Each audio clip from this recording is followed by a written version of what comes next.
কেশৱ দা হওক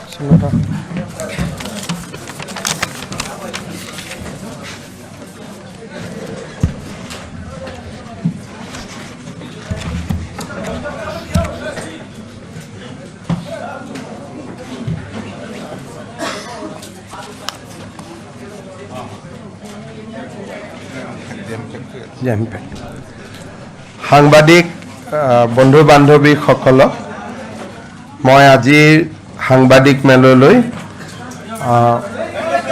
আদৰণি জনাইছোঁ। স্বাভাৱিকতে মই যি বিষয়ৰ ওপৰত সাংবাদিক মেল সম্বোধন কৰিব গৈ আছোঁ, ই বহুত বেছি আনন্দৰ বিষয় নহয়।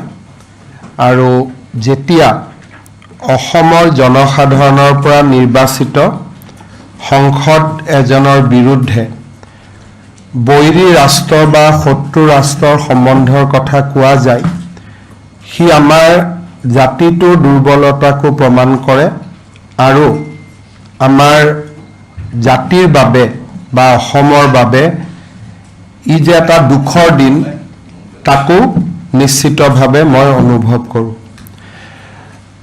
असम का एक सांसद का पाकिस्तान से संबंध हो और इसका बारे में लोगों को बताना स्वाभाविक रूप से कोई गर्व का बात नहीं होते हैं, ये दुख का ही घड़ी होते हैं।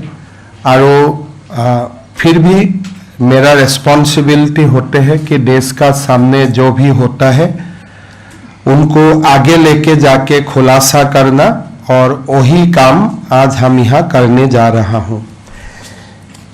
एक गोटेই ঘটনাৰ আৰম্ভণি হৈছিলে, মই ছিংগাপুৰত আছিলোঁ ইনভেষ্টমেণ্ট সামিটত, আৰু তেতিয়া আমাৰ ইয়াত ছ'চিয়েল মিডিয়াত হঠাতে এখন ফটো আহিছিলে যে 2015 চনৰ 14 ছেপ্টেম্বৰত অসমৰ নৱনিৰ্বাচিত সংসদ গৌৰৱ গগৈ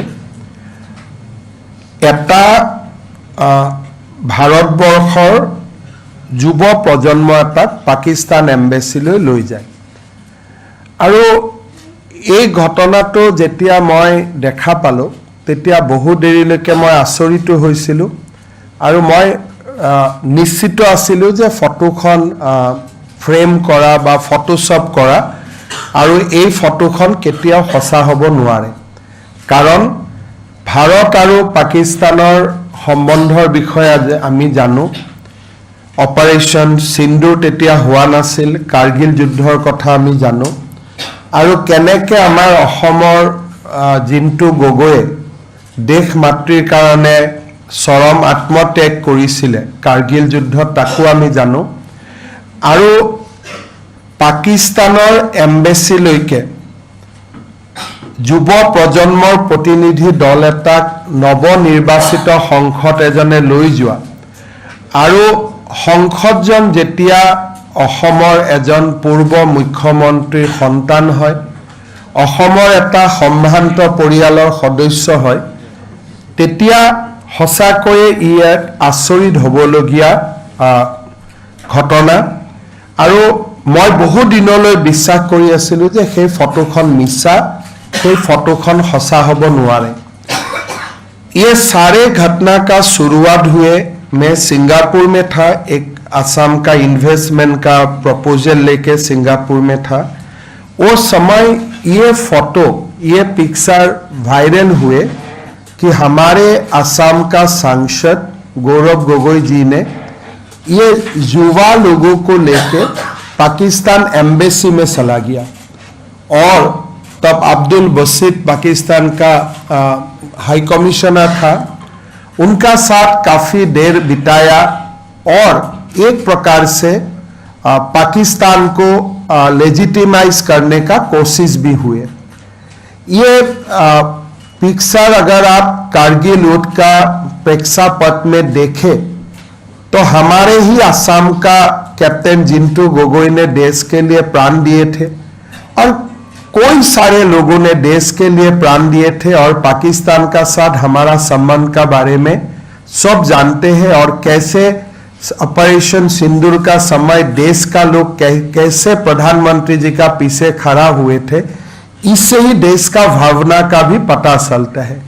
मेरा नहीं लगता है कि कांग्रेस का कोई भी और नेता, कांग्रेस में कोई सारे नेता है जो कोई सारा विषय में बीजेपी को सपोर्ट भी नहीं करते हैं, सरकार को भी सपोर्ट नहीं करते हैं, इंडिपेंडेंट व्यू रखते हैं, लेकिन कांग्रेस का भी कोई नेता आज तक पाकिस्तान एम्बेसी में ऐसे डेलीगेशन लेके गया है, ये भी मेरा मेमोरी है, वो मेमोरी ये भी सपोर्ट नहीं करता है।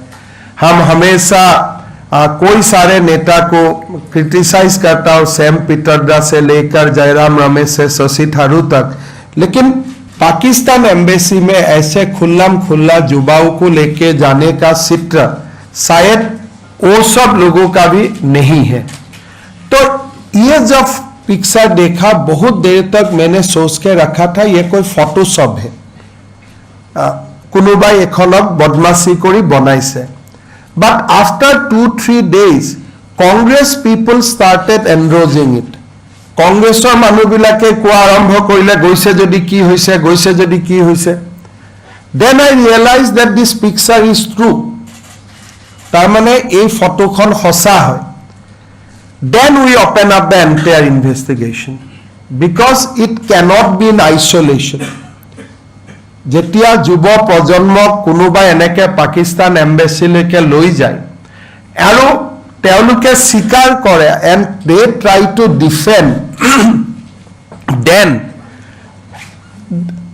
we have to realize that there is something more behind this picture. Followed by this, Abdul Basit paid a visit to Assam also, but okay, a ambassador can always come, I don't want to go on length, but followed by this picture, he came to Assam also, and that's a different story, I don't want to go through it, but jetia ei photokhon teoloke hosa buli kole aru photokhonok defend koribor karone arambho korile, then we try to lift the veil je yat ki ase, etu to eta sadharon ghotona hobo nuare, there must be something more. Then we searched and then we found that Gaurav Gogoi's wife, Elizabeth Kolban Gogoi, was working in Pakistan since March 18, 2011 to March 17, 2012.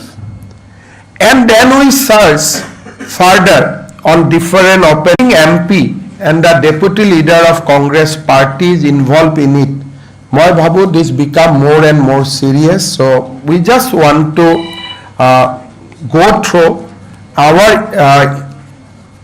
outcome of our investigation on Ali Tokir Sheikh and his gang in entirely. This investigation was done by Assam Police SIT.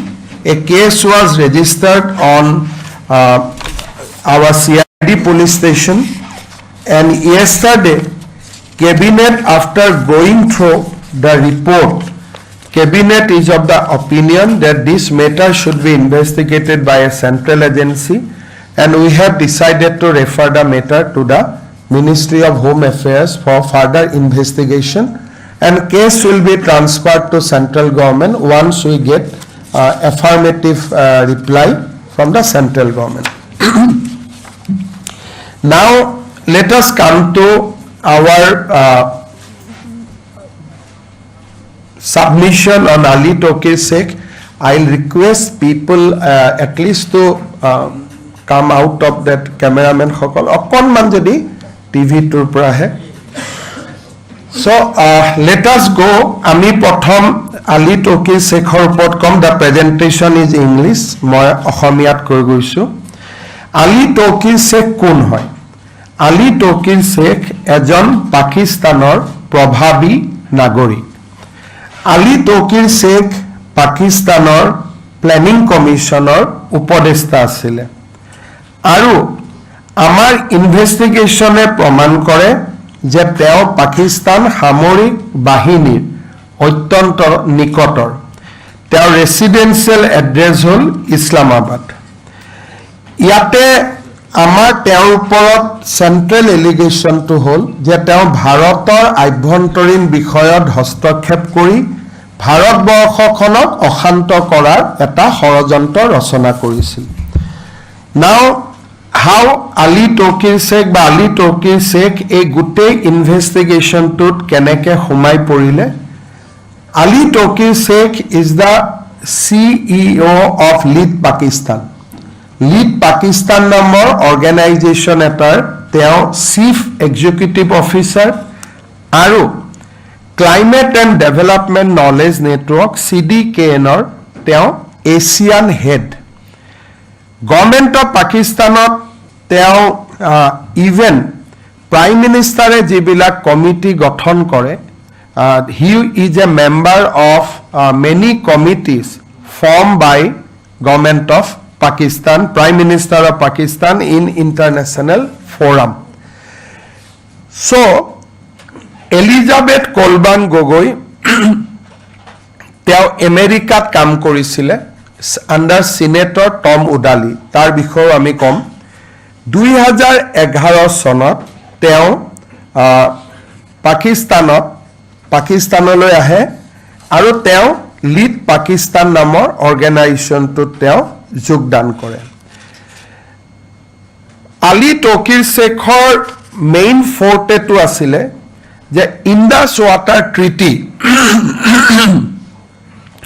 যিখন operation সিন্দুৰৰ পিছত government of ইণ্ডিয়াই যাক cancel কৰিছিলে Ali Tauqir Sheikh is always is of the view that হিন্দু জল চুক্তি পাকিস্তানৰ স্বাৰ্থত আৰু এইখন সদায় বাহাল থাকিব লাগে আৰু ভাৰতে সিন্ধু নদীৰ পানীৰ ওপৰত কেতিয়াও দাবী কৰিব নালাগে তেওঁ যেটো ক্লাইমেট একশন গ্ৰুপ আছিলে লিড পাকিস্তানৰ মেজৰ ৱৰ্ক আছিলে on the Indus water treaty and he used to advocate Pakistan's viewpoint on Indus Water Treaty globally.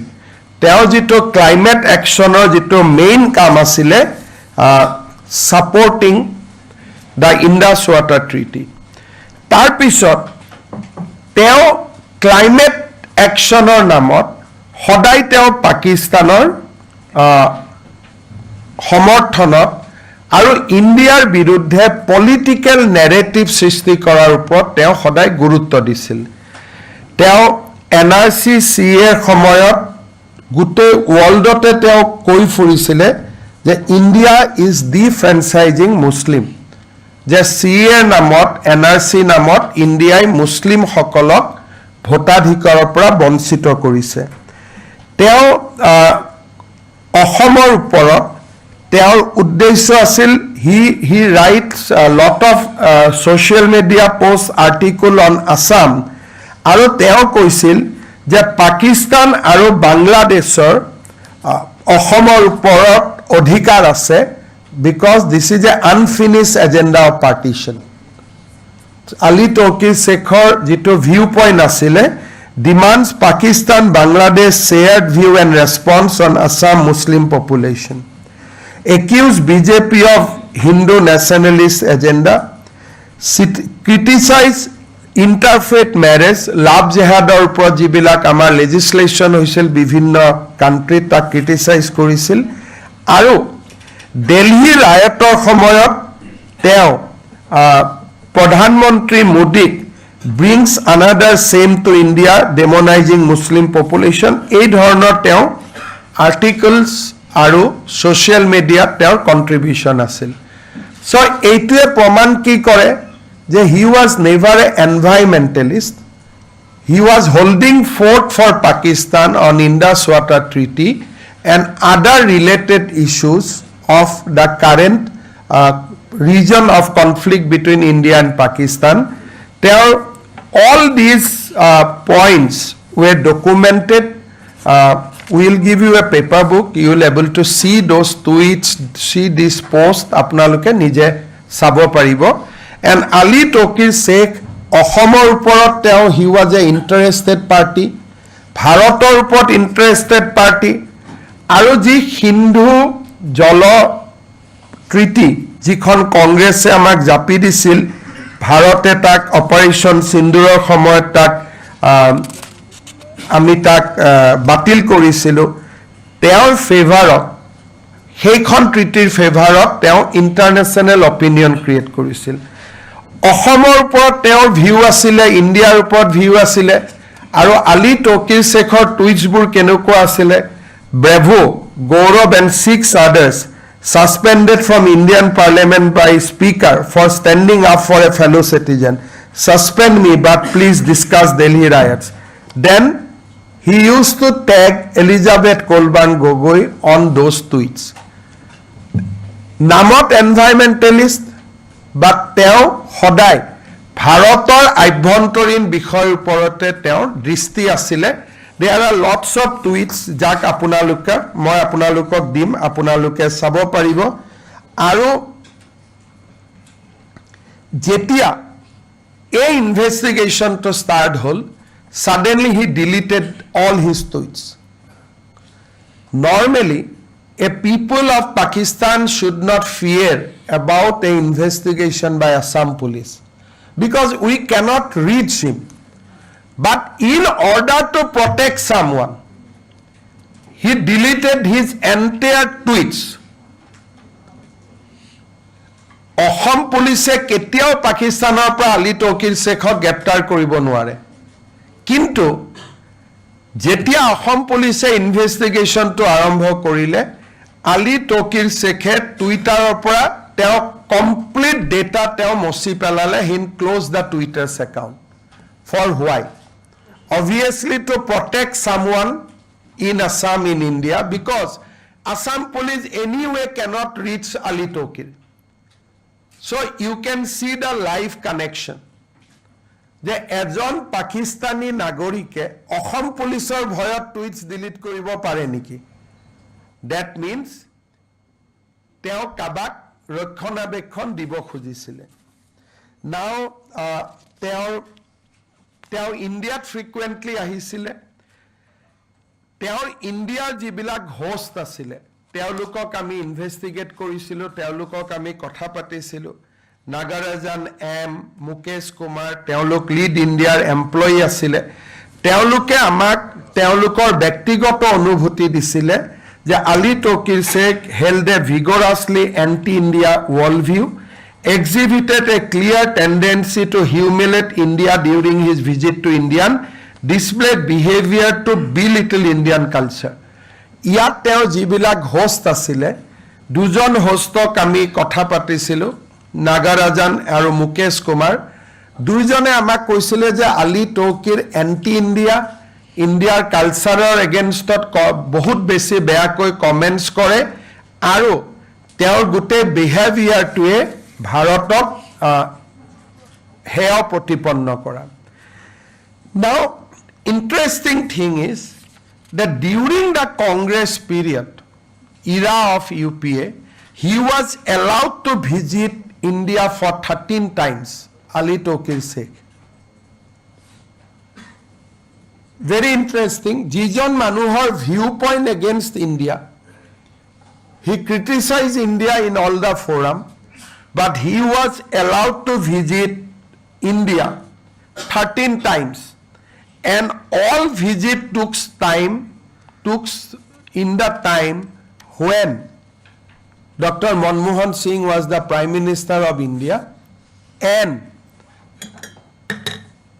Elizabeth and Gaurav was closely connected to the power structure of India.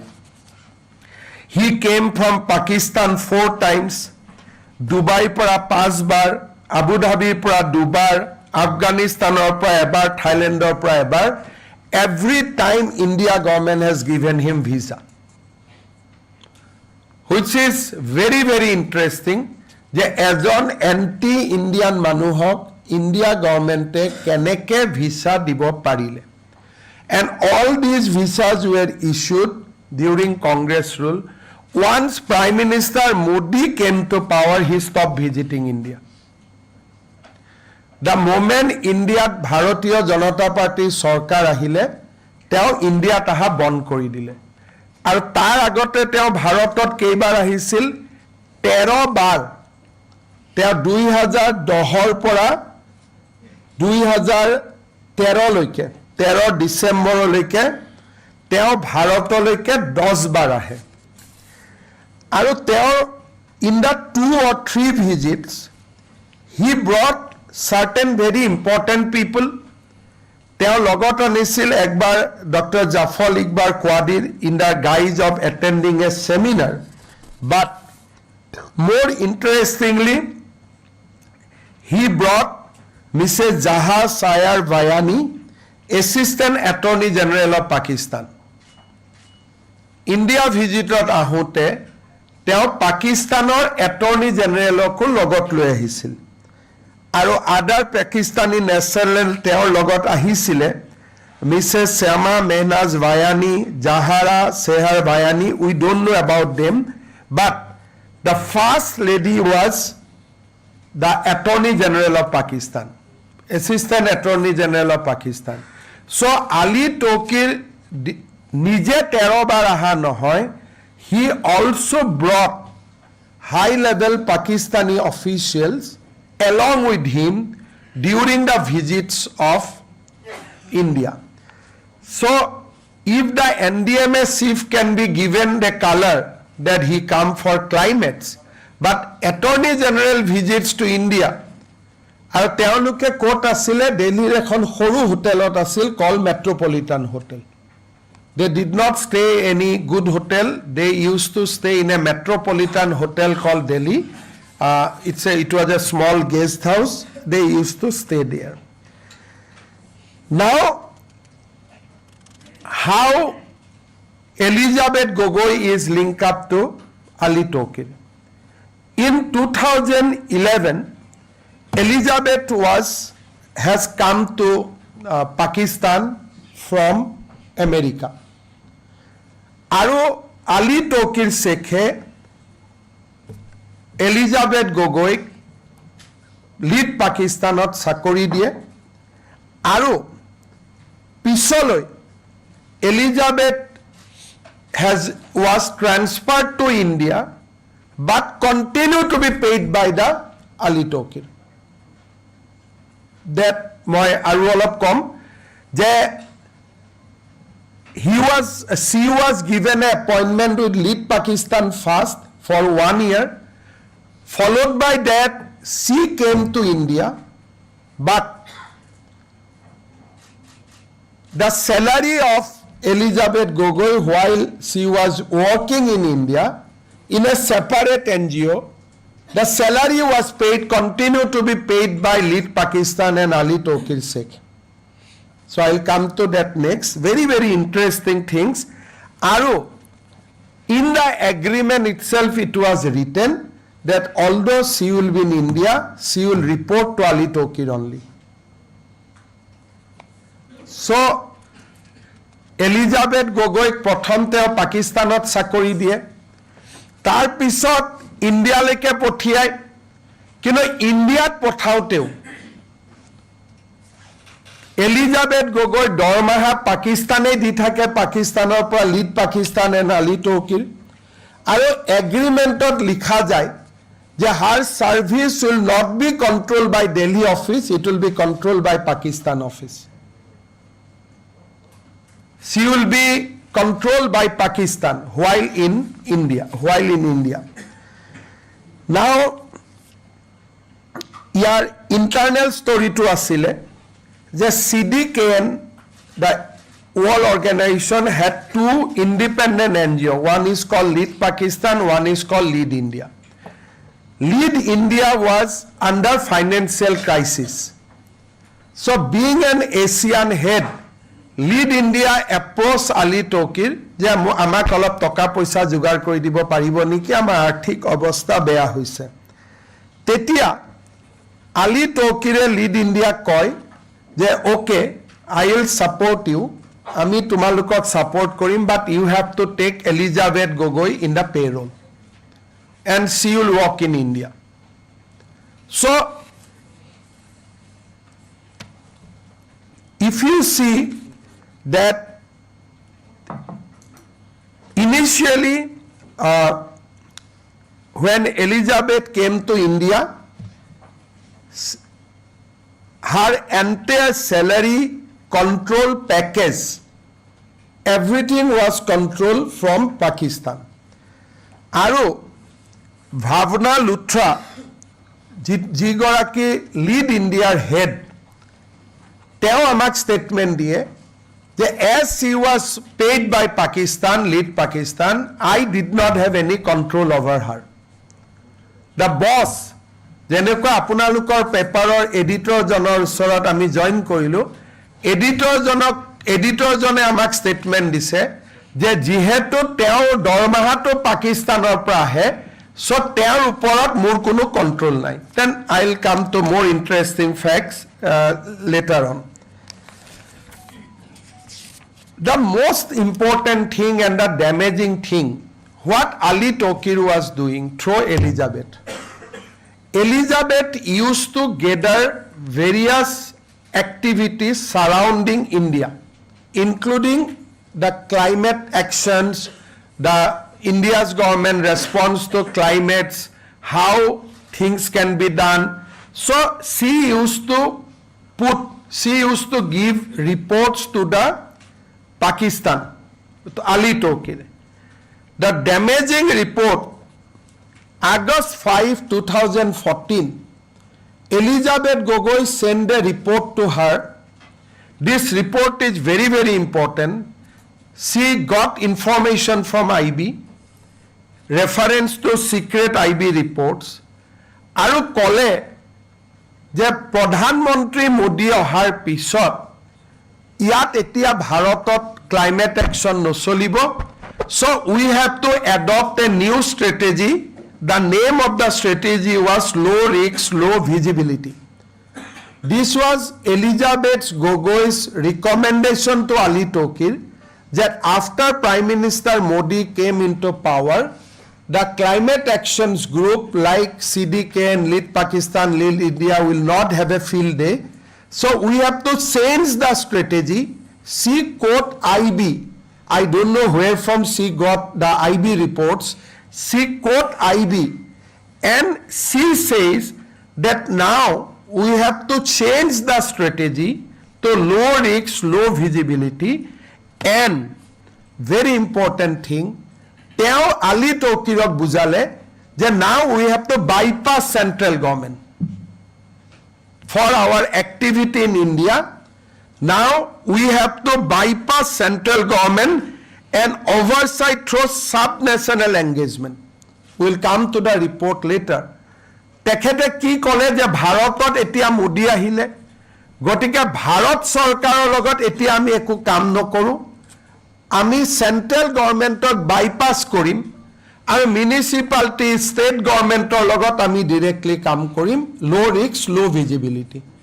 This is Elizabeth Gogoi's 45 pages report to Pakistan, and she procured certain vital IB reports. She quote according to IB.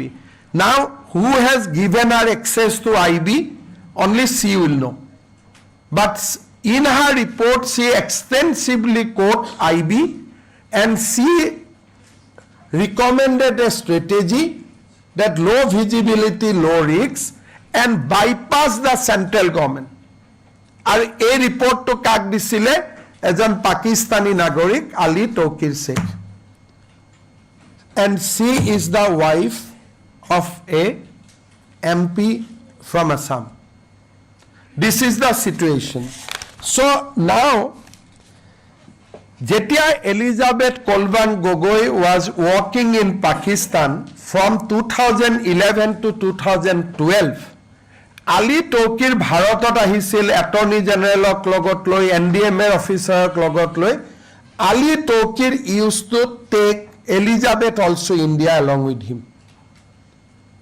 So Elizabeth Kolvan Gogoi visits, if you see the timeline, from July 13 to March 3, 2012, she visited 3 times from Islamabad to Delhi accompanied by Ali Tokir Sheikh.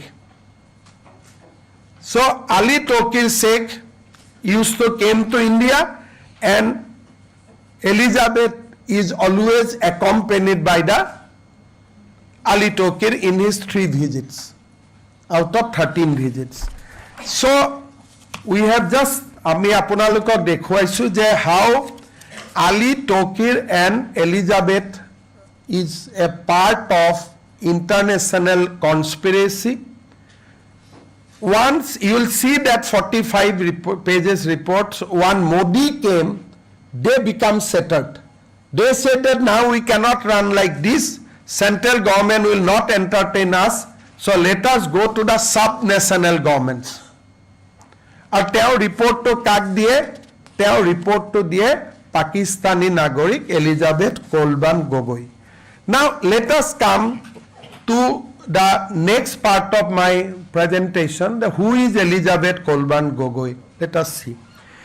So Elizabeth Gogoi is a British citizen. By religion, she is a Christian lady. So even after marriage to Gaurav Gogoi, she maintained her British citizenship as well as her own religion, Christianity. So nothing has changed. Gaurav Gogoi biya koruar pisot Elizabeth Gogoi nijor eku porichoy eri dia nai. Tekhet etiao British citizen and teo etiao Christian dharmot বিশ্বাস কৰে. Now Elizabeth Gogoi started her professional career with Senator Tom Udali of America. Now, who is Senator Tom Udali? That is also very interesting thing. After Bin Laden was captured and killed, America stopped all financial assistance to Pakistan. Now, there was a Senate committee where Tom Udali was the member, and Tom Udali recommended that America should restart financial aid to the Pakistan. So Tom Udali is a senator, he was a senator close to Pakistan, and Elizabeth was trained initially under Senator Tom Udali. We have documents to prove that Senator Tom Udali actually received lot of election donation from George Soros Foundation. So these are on record. We have next page, I have annexed all the links. So the Tom Udali George Sorosor পৰা টকা পাইছিলে আৰু পাকিস্তানক আমেৰিকাই নিৰন্তৰ সহায় কৰি থাকিব লাগে বুলি তেওঁ ৰিপৰ্ট দিছিলে সিনেটত. বিন লাডেনক ধৰা পৰাৰ পিছত আমেৰিকাই পাকিস্তানক টকা দিয়া বন্ধ কৰিছিলে, and Senator Tom Udali restarted the financial collaboration with the Pakistan. So Elizabeth started her career with this gentleman called Tom Udali. Then let us come to her Pakistan trip. So Elizabeth joined Pakistan, lead Pakistan in March 18, 2011. March 18, 2011 tarikhe Elizabeth Kolban Gogoi came to Pakistan and joined there as a consultant. Aru jitu contract period asile, the contract period was from March 18 to March 17, 2012. 1 year contract. Teo dormaha kihot asile, প্ৰথম 6 মাহ তেওঁ 2 লাখ পাকিস্তানী টকা লৈছিলে, second 2 lakh 50,000 লৈছিলে. When we confronted her that whether you had a Pakistani account, she said yes, I had a Pakistani account. We asked her whether you have closed it now. She refused to answer. So we have every reason to believe that Pakistani account is still alive. But Gaurav Gogoi in his election affidavit has not mentioned about this Pakistani account. So Assam পুলিচে যেতিয়া কৈছিলে যে আপুনি 2011 পৰা 2012 লৈকে পাকিস্তানত কাম কৰিছিলে মাহত 2 লাখ তাৰ পিছত 2.5 লাখ আজিৰ ইণ্ডিয়ান মানিত ইট উইল বি 5 lakhs যে এই দৰমহাৰ টকা ক'ত জমা থৈছিলে বোলে মই পাকিস্তানী বেংক একাউণ্টত জমা থৈছিলো আমি সুধিছিলো বেংক একাউণ্ট এতিয়া আছে নে নাই she refused to answer তেখেতে আমাক উত্তৰ দিব খোজা নাছিলে now you see a interesting timeline March 18 2011 to Elizabeth joined Lead Pakistan April 27 11 she got an appointment letter from Lead India within 1 month first March 18 2011 she joined Lead India for 1 year but April she got an appointment letter from Lead Pakistan but the appointment letter is such that মই আজি appointment দিলো কিনা আপুনি join কৰিব 1 বছৰ পিছত तो lead India तक अपॉइंटमेंट दिले दे मैं आज से आपको अपॉइंटमेंट लेटर दिया हूं बट आपका ज्वाइनिंग डेट 1 साल का बाद कहीं आपने सुना है ऐसा अपॉइंटमेंट लेटर कि 1 महीना देते हैं लेकिन उनको ज्वाइनिंग टाइम 1 साल दिया गया क्यों so that she can be groomed under Ali Tokir for 1 year she had a valid appointment letter in India but appointment letter was a very interesting that you will come to India after 1 year now who says the send the appointment letter Bhavna Luthra so we asked Bhavna Luthra how you met Elizabeth well I don't know I just send an appointment letter now Bhavna Luthra says that Elizabeth was physically in Pakistan at the signing of the contract. She signed in India and implication was laid down a preparatory timeline which we can call training also under Ali Tokir Sheikh. Ji goraki manuhe teok appointment dise Bhavna Luthra teo ketiao Elizabeth hok logo poa nai she just sent the appointment letter to Islamabad. Now, appointment letter ki hol? Appointment letter diar pisot there was an agreement between Ali Tokir and Bhavna Luthra. Agreement khonot ki likhile je Elizabeth tumar tat Elizabeth ase but she will be managed by me it is a part of the agreement Bhavna Luthra and Ali Tokir these are the parties they signed the agreement saying agreement explicitly assigned Elizabeth Calderon the responsibility to build partnership policy maker research civil society in India Pakistan aro ভাৰতৰ মাজত চুক্তি হৈছে between Ali Tokir and Bhavna Luthra আৰু সেই চুক্তিৰ আধাৰত Elizabeth has been appointed in India আৰু what was the job of the Elizabeth and Bhavna Luthra আৰু সেই চুক্তিৰ আধাৰত Elizabeth has been appointed in India আৰু what was the job of the Elizabeth to enter into the civil society policy makers and researchers they ei tinita shreni logot Elizabeth will work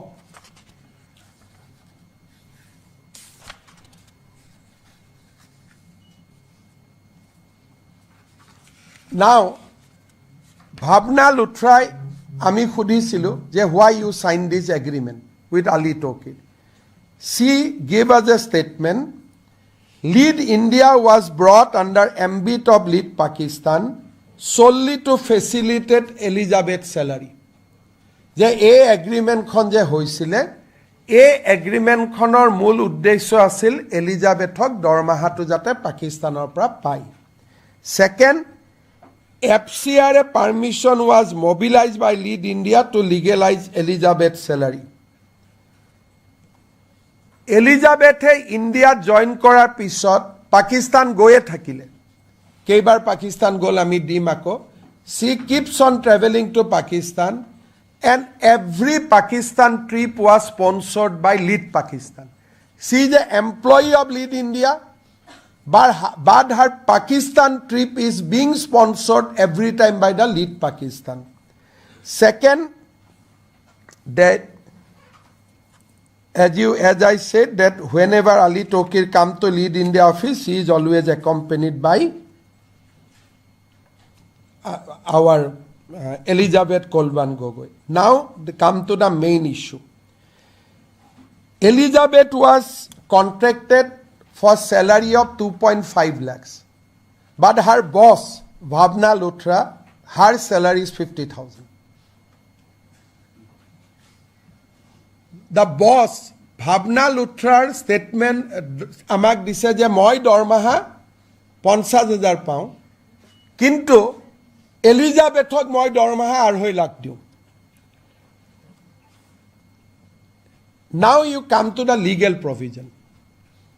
Indian FCRA is not for foreign national. So what they were doing, Lead Pakistan is sending money to Lead India, then Lead India is paying to Elizabeth. So to bypass the FCRA regulation,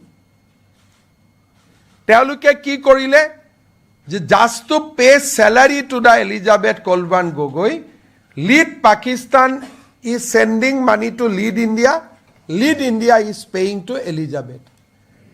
এতিয়া Pakistanor para foreign donation is never approved in India.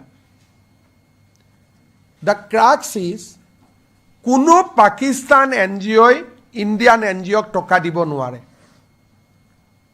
This is the only one example when government of India must have allowed at that point of time before Modi came to power. This is the only occasion today a Pakistan NGO Ahomor NGO toka dibo nware Bharator NGO toka dibo nware because it is an enemy country. But for Lead Pakistan and Lead India to pay the salary to Elizabeth Kolban Gogoi, permission has been obtained that we will take the Pakistan donation. Probably, Home Ministry, this will be the single example when Pakistan FCRA has been agreed and to pay to a foreign national because Elizabeth is a foreign national. The FCRA beneficiary has to be Indian. But in that case, the FCRA beneficiary become a British national and Lead India act as a pass-through. That Ali Tokir has transferred the money to the Lead India. Lead India was paying to Ali Tokir. These are part of the agreement. Agreement said that तुम हमें पैसा देगा हम इसको तनख्वाह देगा. This is the in the appointment letter itself ये लिखा हुआ है कि your appointment is subject to we getting money from CDKN and Lead Pakistan. ऐसा now you see Bhavna Luthra says that she was devoid of any specific guideline, deliberately concealed connection to, and now says her salary was entirely funded and channeled through Lead Pakistan. So MP Egorakir, by now she become wife of the Gaurav Gogoi. Gaurav Gogoi married her on 24th September 2013. So a wife of Indian MP korpora salary pai ase Lead Pakistanor pra. Lead Pakistanor head kun Ali Tokir, and entire money is coming from bank account from Lead Pakistan to Lead India. Then Lead India is signing check for Elizabeth Kolban Gogoi. So you see, Lead Pakistan has given during that period only 63.48 lakhs. Total Lead India CDKN or pale total 91 lakhs, and entire amount was paid to Elizabeth Kolban Gogoi. Lead ইণ্ডিয়াই 2 চ'ৰ্চৰ পৰা টকা পালে lead India total received 91 lakhs amount from Pakistan 63.48 lakhs and lead India को जो भी मिला है सारे वो एलिजाबेथ गोगोई को दे दिया है. So out of 91 lakhs, 82.41 lakhs has been paid to Elizabeth Kolban Gogoi. These are the bank account of Lead Pakistan and PwC. So Pakistan, these are the date of transaction to the Lead India. Then these are the payment details to the Elizabeth Kolban Gogoi. So Lead Pakistan is sending money and Lead India is paying to Elizabeth Kolban Gogoi. I think in Gutte Bharatot, she will be the only employee who was receiving salary from Pakistan. And Bhavna Luthra admitted in her deposition that this arrangement was only to facilitate salary to Elizabeth Gogoi. Aru teo mur logot kamu nokore. There was that Lead India FCRA accounts we have given. Funding source Lead International, Lead Pakistan, Great Britain poundot receive korisil, and there was this money will be used for salary of Elizabeth Kolban Gogoi that was hide from Government of India. Ki boli loisil je Lead Pakistanor kamor karone ami Pakistanor pra Lead India'r kamor karone ami Pakistanor pra toka loisu. But actually it was a pass through. Channelizing salary of Elizabeth Kolban Gogoi. That was hide from the MHA. So this is a serious violation of FCRA. Jetia Elizabeth Kolban Gogoi agreement khon apuni sai, we'll give the copy of the agreement. The agreement says that she will be directly under the control of the CDKN and Lead Pakistan. We can show it. No?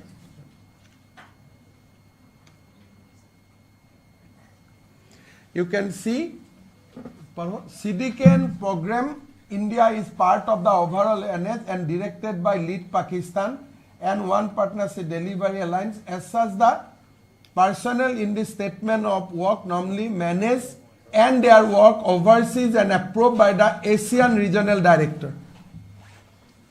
ऐसे कोई appointment letter अपना लोग क्या देखिस?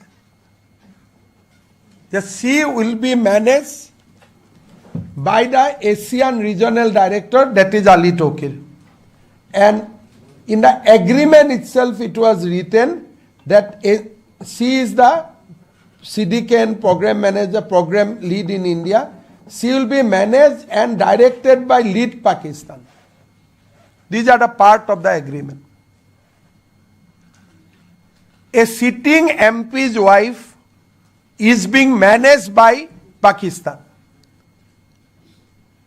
These are the documents which we seized during our investigation process. Agreement ki likha ase je Elizabeth Kolban Gogoi Indian office manage koribo noare. She will be control and manage. Teok Porisalona Ali Tokure Islamabador prai kori thaba tat Islamabador namu ase. So this is a unique employment arrangement. So we consider this as a shadow employee of Lead Pakistan. Because Lead Pakistan is paying her, she is reporting to Lead Pakistan. That means from 2011 she started up to 2015, these 4 years, she was managed by Pakistan. Salary came from Pakistan. And we have all the bank details. Lead Pakistan yat poisa pothua. Lead Pakistan Elizabeth Kolban Gogoi payment kora. Entire things are in our possession. This agreement has also been officially confiscated under relevant section of Indian law, and we confiscated it from Lead India office, And she herself told us, the Bhavna Luthra amak nije koise, that she is being controlled by Pakistan, and this line clearly indicates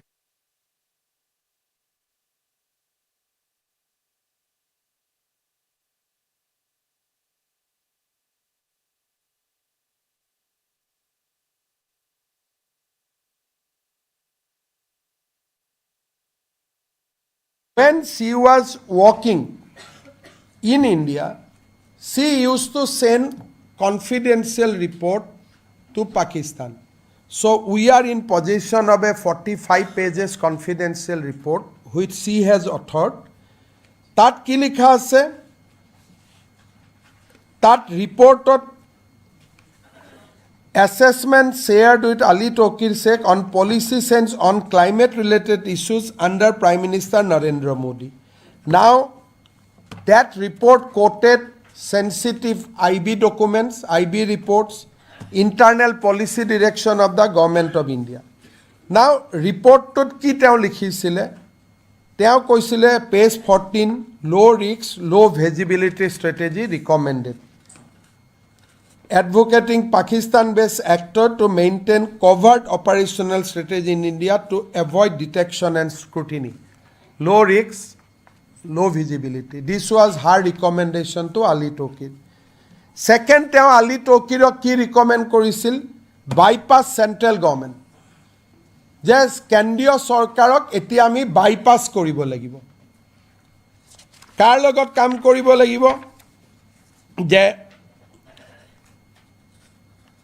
she was of the view that now tension between state and central government will increase after Prime Minister Modi become Prime Minister of India.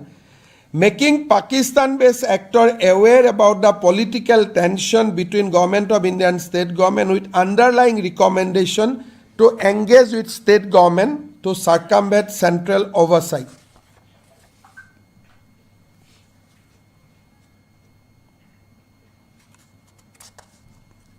She herself says that my job is to work with the policy makers and all. So, this is her report, and we in our paper book you will get the report that her recommendation was bypass central government and work with the sub-national agencies.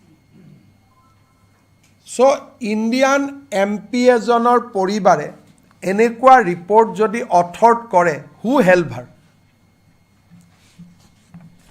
Next, let us see that teo jetia Indiat kam korile, Pakistanor pora to Indiat ahile. Now, etia ami dekha pao je she visited lead Indiat kam kori thakute teo Delhi pora Islamabad gol 6 bar. She has travelled from Islamabad to India 3 times when she was working with Lead Pakistan. But when she was working with Lead India, 6 bar teo Islamabad goise. Aru jetia sakori bodlale, Oxford Policy Management eta belek eta organization thumale, that time she visited 3 times. So, 9 bar Bharat aru Pakistanor majot aru 3 bar Pakistan thakute Bharat. Aru jetiai teo jai, tekhete airport di na jai, she always use the Atari border. She used to cross Pakistan, probably to make it low key, always through Atari.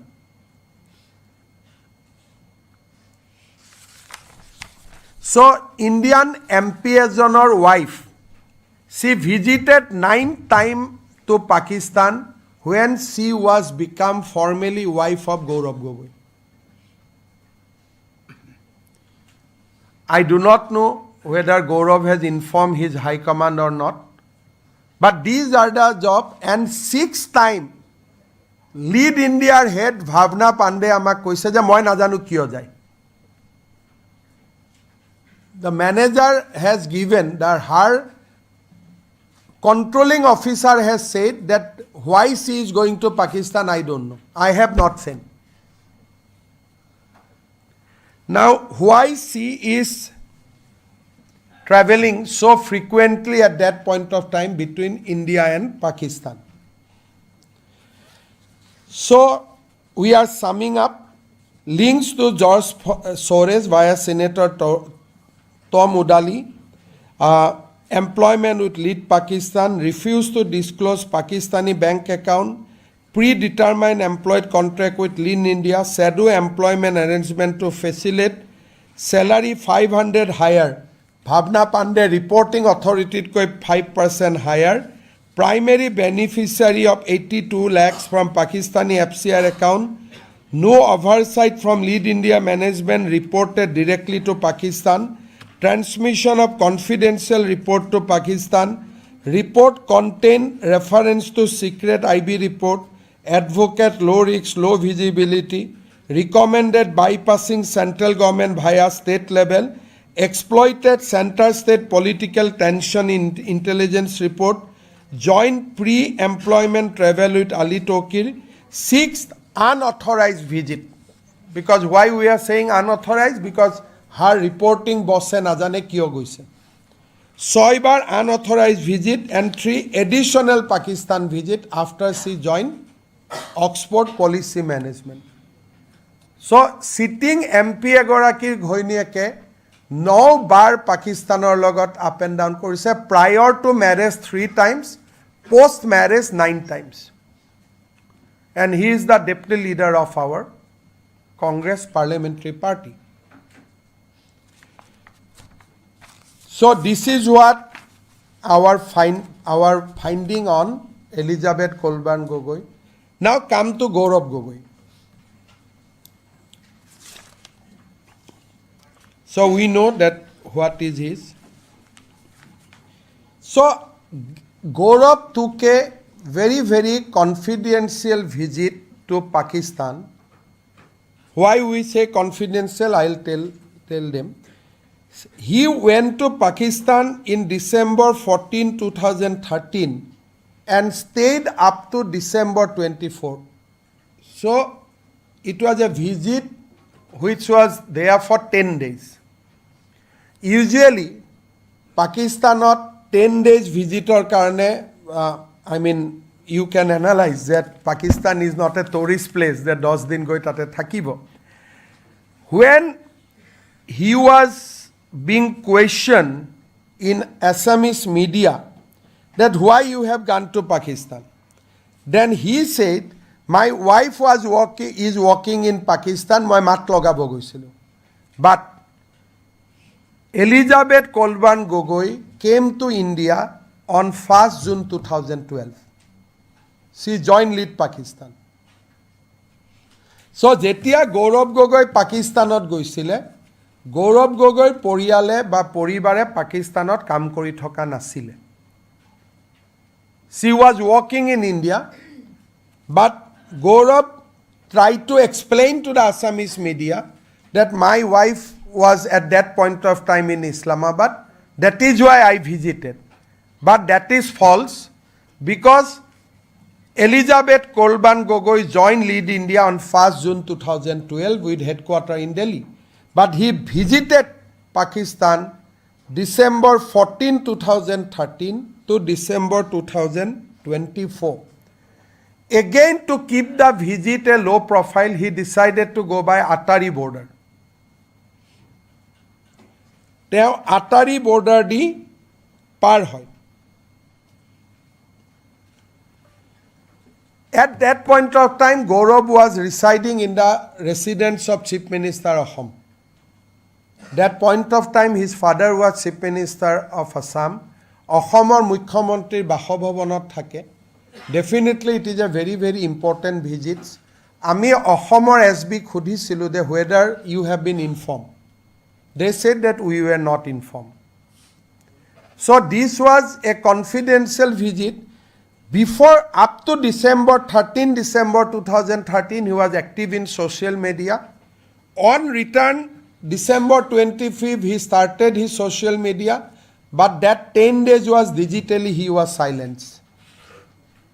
He did not post any photograph of his visit to Pakistan, nothing.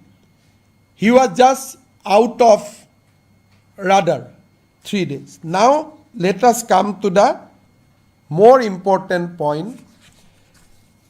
As you know, that there is a set of diplomatic engagement between India and Pakistan, that visa is city specific. যেতিয়া ইণ্ডিয়াৰ পৰা কোনোবা মানুহ পাকিস্তানত যাব, তাৰ নিয়মটো হ'ল visa will be granted to a city, and when Pakistani citizens come to India, visa is given either Delhi or Mumbai. That's the standard protocol which both the country follow. There is no overall country visa. So Pakistan jabor karone, Pakistan visitor karone kuno visa napabo. Lahore, Islamabad, Karachi, কোনোবা এটা জায়গাত যাবৰ কাৰণে visa পাই য'ত কাম আছে। তেনেকে পাকিস্তানী মানুহ যদি ভাৰতত আহে, কোনোবা এটা জায়গাৰ ভিসা পাব, Delhi, Guwahati, Kolkata. He cannot go entire country. Now see their connection. Gaurav and Elizabeth traveled together on 15 December with a visa stamp, which will show you.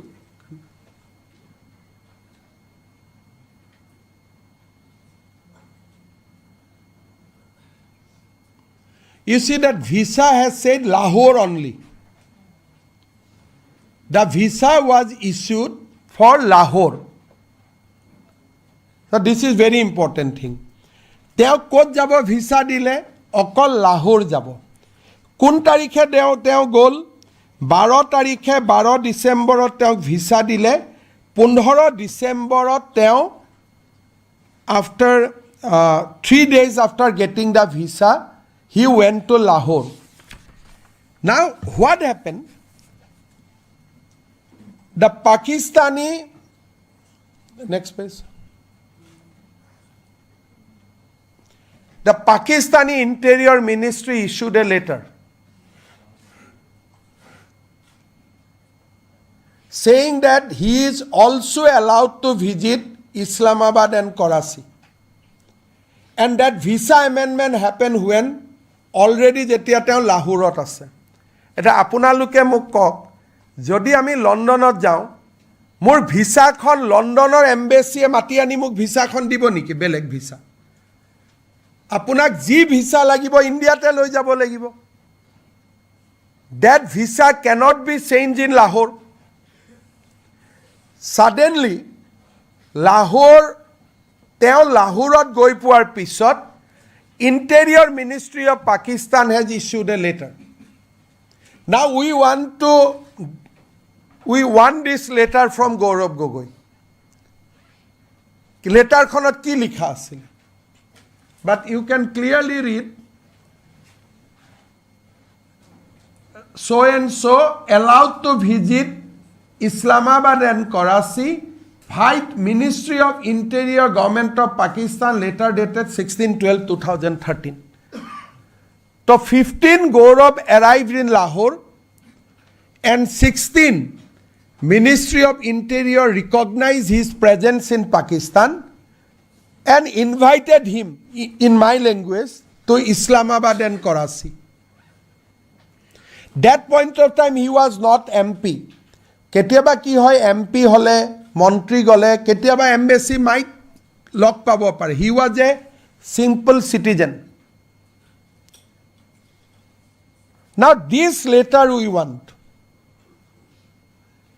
I will request Gaurav Gogoi to to give the copy of this letter to media, because a letter to ki likha asil? Why he was allowed to Islamabad and Karachi? Again, you come to the Lahore visa. You see that this visa was issued by Delhi, Pakistan Embassy, only up to Lahore. 15 tarikhe by road he reached Lahore. Lahore joar loge loge the condition is changed. Next page. Lahore joar loge loge teo kune contact korile? Who came to meet him? who talked to him, whom he contacted there. So the visa immediately expanded to Islamabad and Karachi. Visa khon borhai dile je Islamabadu jabo paribo, Karachiu jabo paribo. By the Interior Ministry's letter. Interior Ministry means what? In Pakistan, that is the Home Ministry. That means Gaurav Gogoi has a live link with the Pakistan Home Department. After this 10 days visit, as we told that 10 days he remained digitally silenced. But after this visit, that person changed completely. How he changed completely, I will tell you. After this visit, after 10 days in Pakistan, the person changed completely. So I appeal to Gaurav Gogoi, we don't need any other clarification. At least give a copy of this letter, and this we have collected from his own passport. It is not that he has surrendered his passport to the MEA to obtain a diplomatic passport. This stamp is there in his own passport. And Assam Police SIT has confiscated that passport. So this is the interior letter was dated 1612. I will again recall Captain Jintu Gogoi. Jintu Gogoi hotta kora Pakistane, why they will allow Gaurav Gogoi red carpet?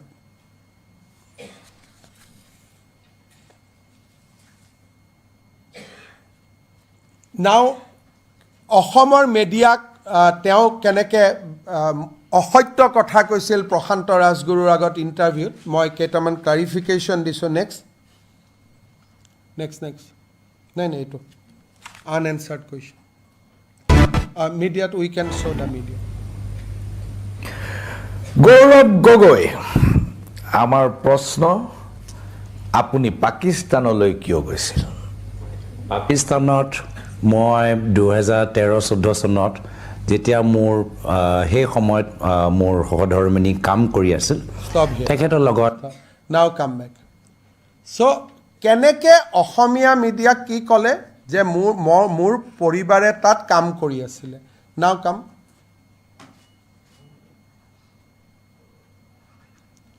So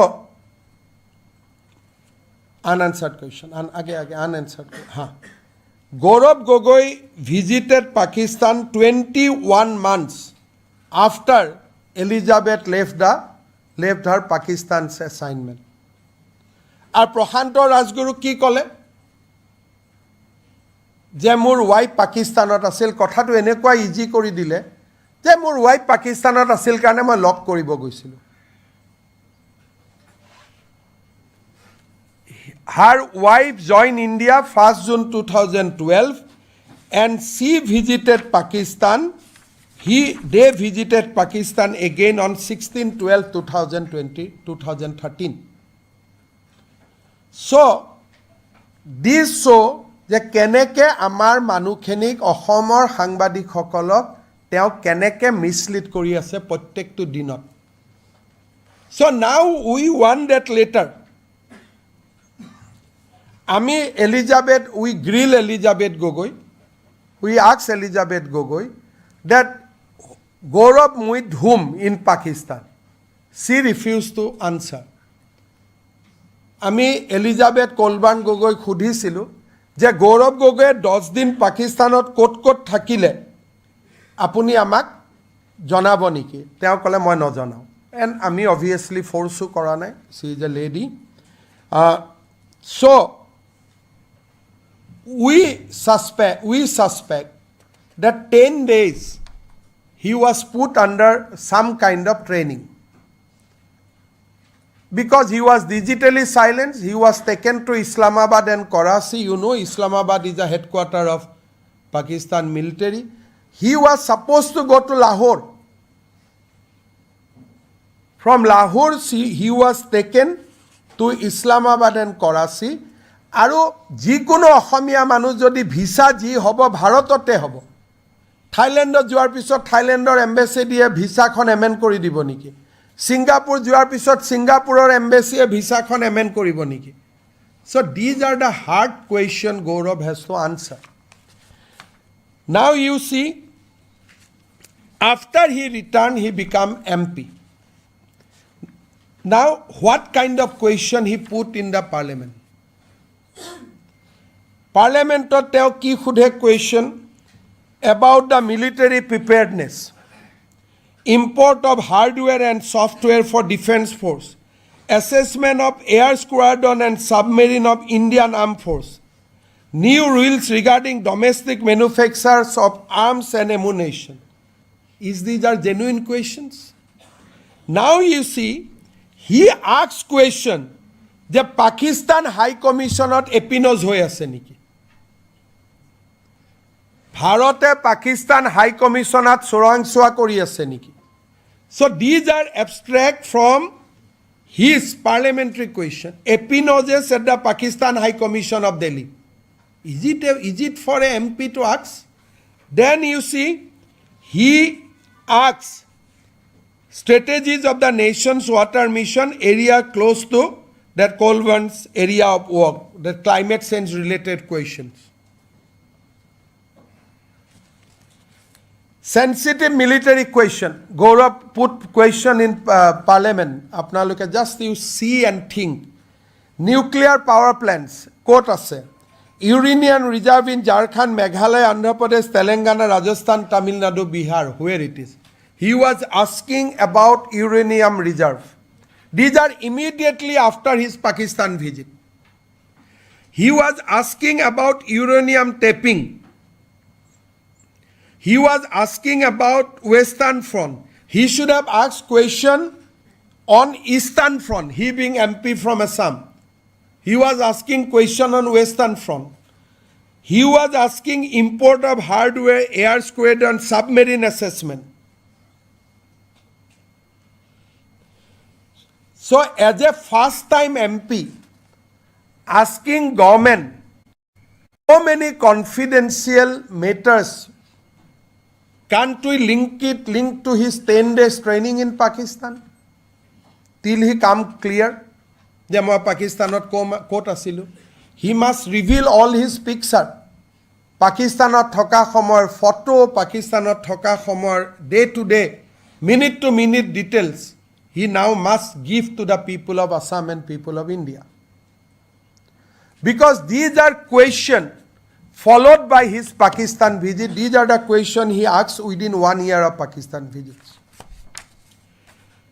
Second, he took that delegation to Pakistan embassy also after he came back from Pakistan. He came back from Pakistan, he became MP. Kunuba MP লৰা ছোৱালীক পাকিস্তান এম্বাসিত লৈ যায় নেকি? Have you ever heard a sitting MP of Indian Parliament takes youth to Pakistan embassy? But all these things happen after his return from Pakistan. Until and unless he clarified about his Pakistan visit, about the Interior Ministry later, we have every right to say that you have undergone a 10-day course. Why you have been picked up from Lahore? Because you have consented, by taking a visa, you consented to visit Lahore. Now who picked up, who blackmailed you to visit Islamabad and Karachi?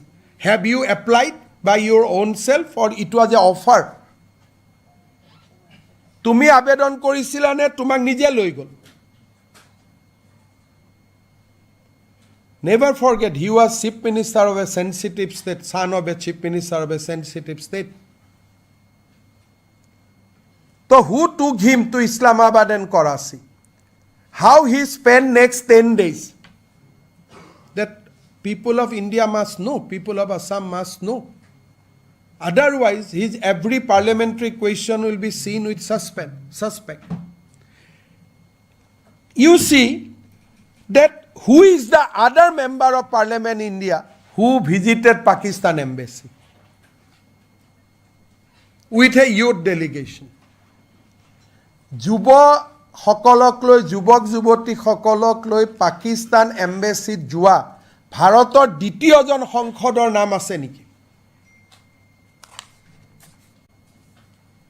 Now see the next, it is more dangerous.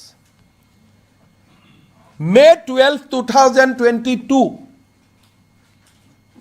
there was no COVID. অসমৰ সাংবাদিকসকলক তেওঁ আকৌ মিছলিড কৰিছিলে. Show the clip.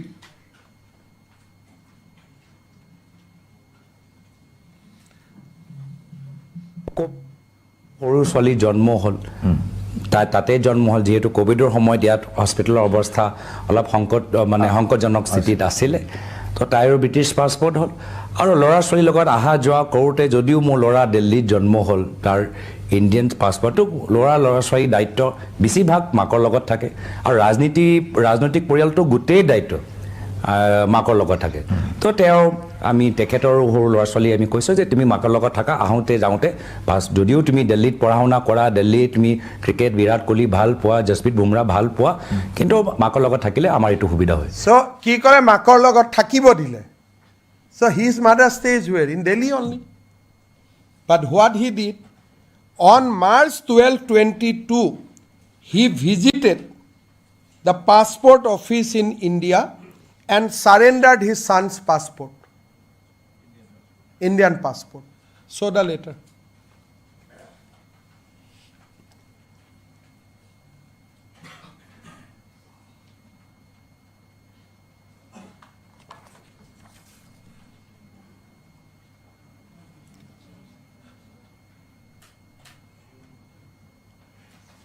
You see, a MP surrendered his son's Indian passport. How disgraceful. That ki likha ase? Sri Gaurav Gogoi has surrendered the passport of his son because he took the nationality of another country. Gaurav Gogoi, he himself visited the passport office and surrendered his son's Indian passport. কিমান দুখৰ কথা হ'ব পাৰে Tarun Gogoi নাতিনিয়ে, without his consent, he is a small boy. তো Gaurav Gogoi visited the passport office, Gaurav Gogoi passport officeত visit কৰে আৰু ল'ৰাৰ Indian passport surrender কৰে. Now you come to the next presentation. Next. You see this slide. যেতিয়া মাষ্টাৰ কবিৰ গগৈৰ ইণ্ডিয়ান পাছপৰ্ট আছিলে, his religion was written as a Hindu. So when the first elder son has an Indian passport, the religion was written as Hindu. But when he acquired British citizen, they stopped writing the religion of his son. Now, his youngest daughter, Maya Gogoi, she is having a British passport from beginning, and she declared in before the Indian authority that her religion is Christian. Mother says that I am a Christian. The daughter says I am a Christian. Small girl, they do not know also. May 2020 জন্ম হৈছে, 5 years old kids. তো ছোৱালীজনীক জন্মৰ পৰাই Christian, ল'ৰাজনৰ পাছপৰ্টত হিন্দু আছিলে, now it has been shifted to blank. That means it is in the process.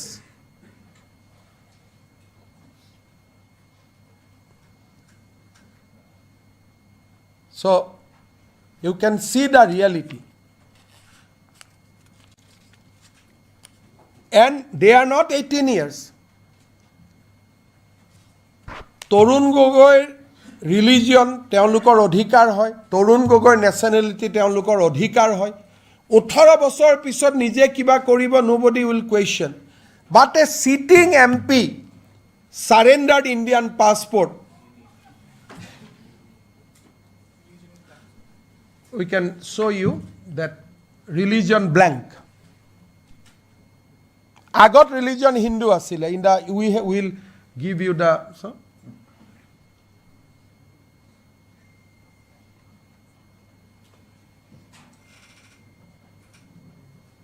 You see, this was written Hindu. When he was holding an Indian passport, he was mentioned as a Hindu. The moment he took the British passport, his religion gone blank. Now show his daughter passport.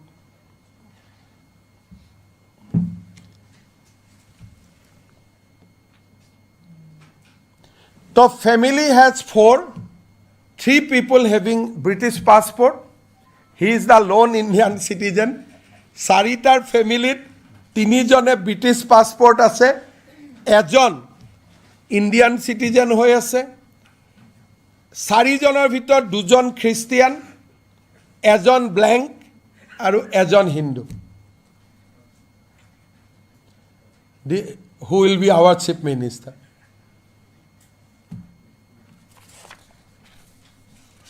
So we have shown you that right from visa anomaly to surrender passport and everything. We are circulating a paperback to you where every documents I have quoted is there in origin. I mean Xerox, but we have certified that as a origin. Gaurav Gogoi passport or Hindu as. He is the in his home, he will be always in minority. Any motion he cannot pass. He will not be able to pass.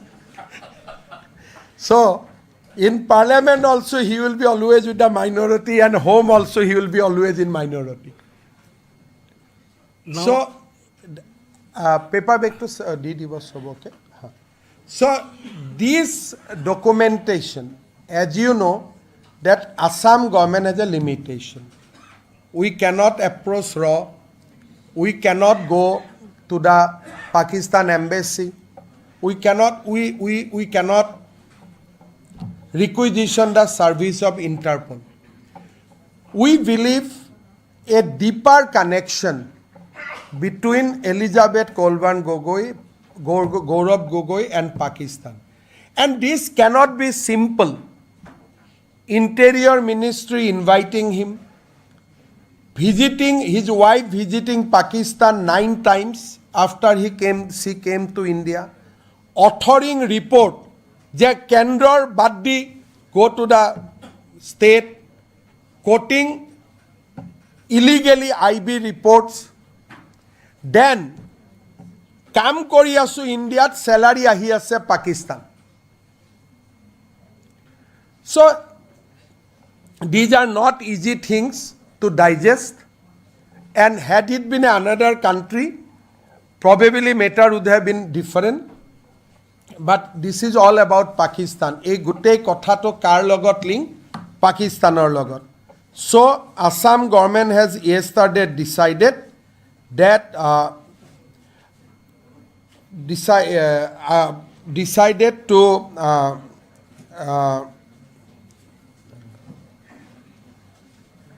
hand over the case to the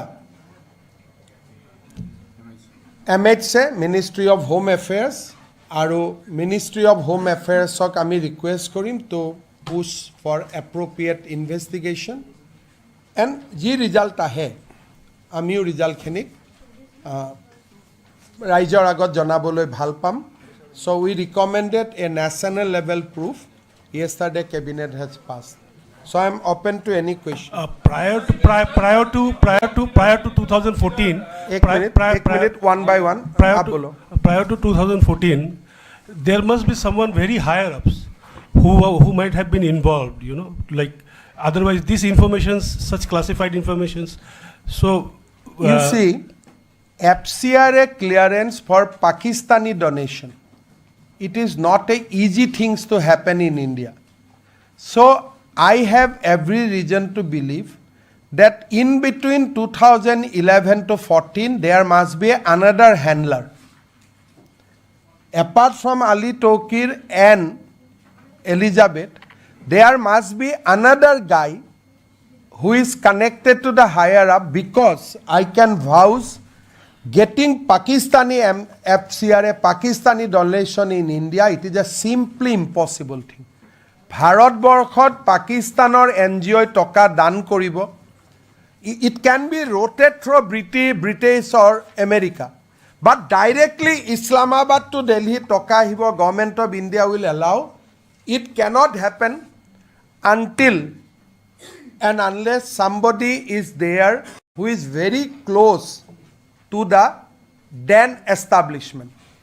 मैं दिल्ली से हाँ बताइए ये जो आपने कहा कि Elizabeth ने Pakistani account के बारे में सच नहीं बताया है और एमपी होने के नाते उन्होंने एफिडेविट दिया है, उसमें जानकारी नहीं दी है, तो चुनाव आयोग तो आप कह ही सकते हैं कि इसका मेंबरशिप कैंसिल करो।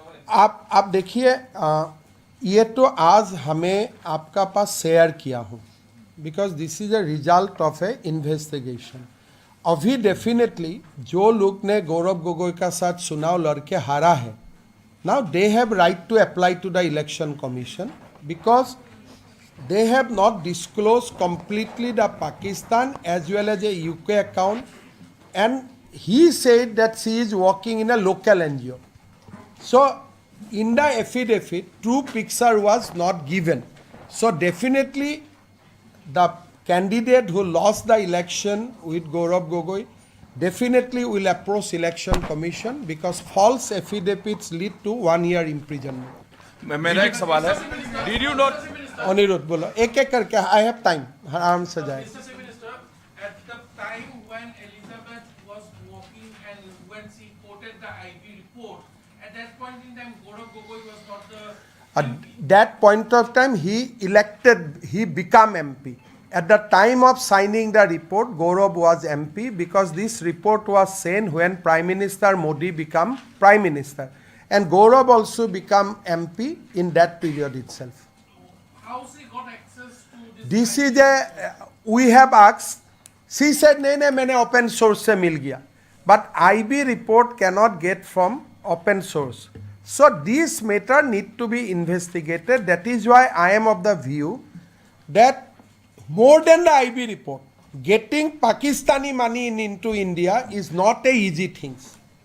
Now there must be someone and suggesting that bypass federal government, go to the state. These are the things very, very internal to India. When you report those things to Pakistan, you must be helped by someone. एक सवाल इधर से Probin, Neeraj बात हो, Probin. During this investigation and after all findings, did you not consider grilling Gaurav Gogoi and asking center to book Mrs. Elizabeth for FCRA violations? Gaurav Gogoi আমি interrogate করা নাই, purely because he is a sitting member of parliament, deputy leader of the opposition party. We left the job to the central government agency. But if central government somehow asks us to continue with the case, then definitely we will call Gaurav. But at this stage, we did not interrogated him, showing some kind of respect to his position. Sir, if we had so much, sir, excuse me, sir, if we had so much,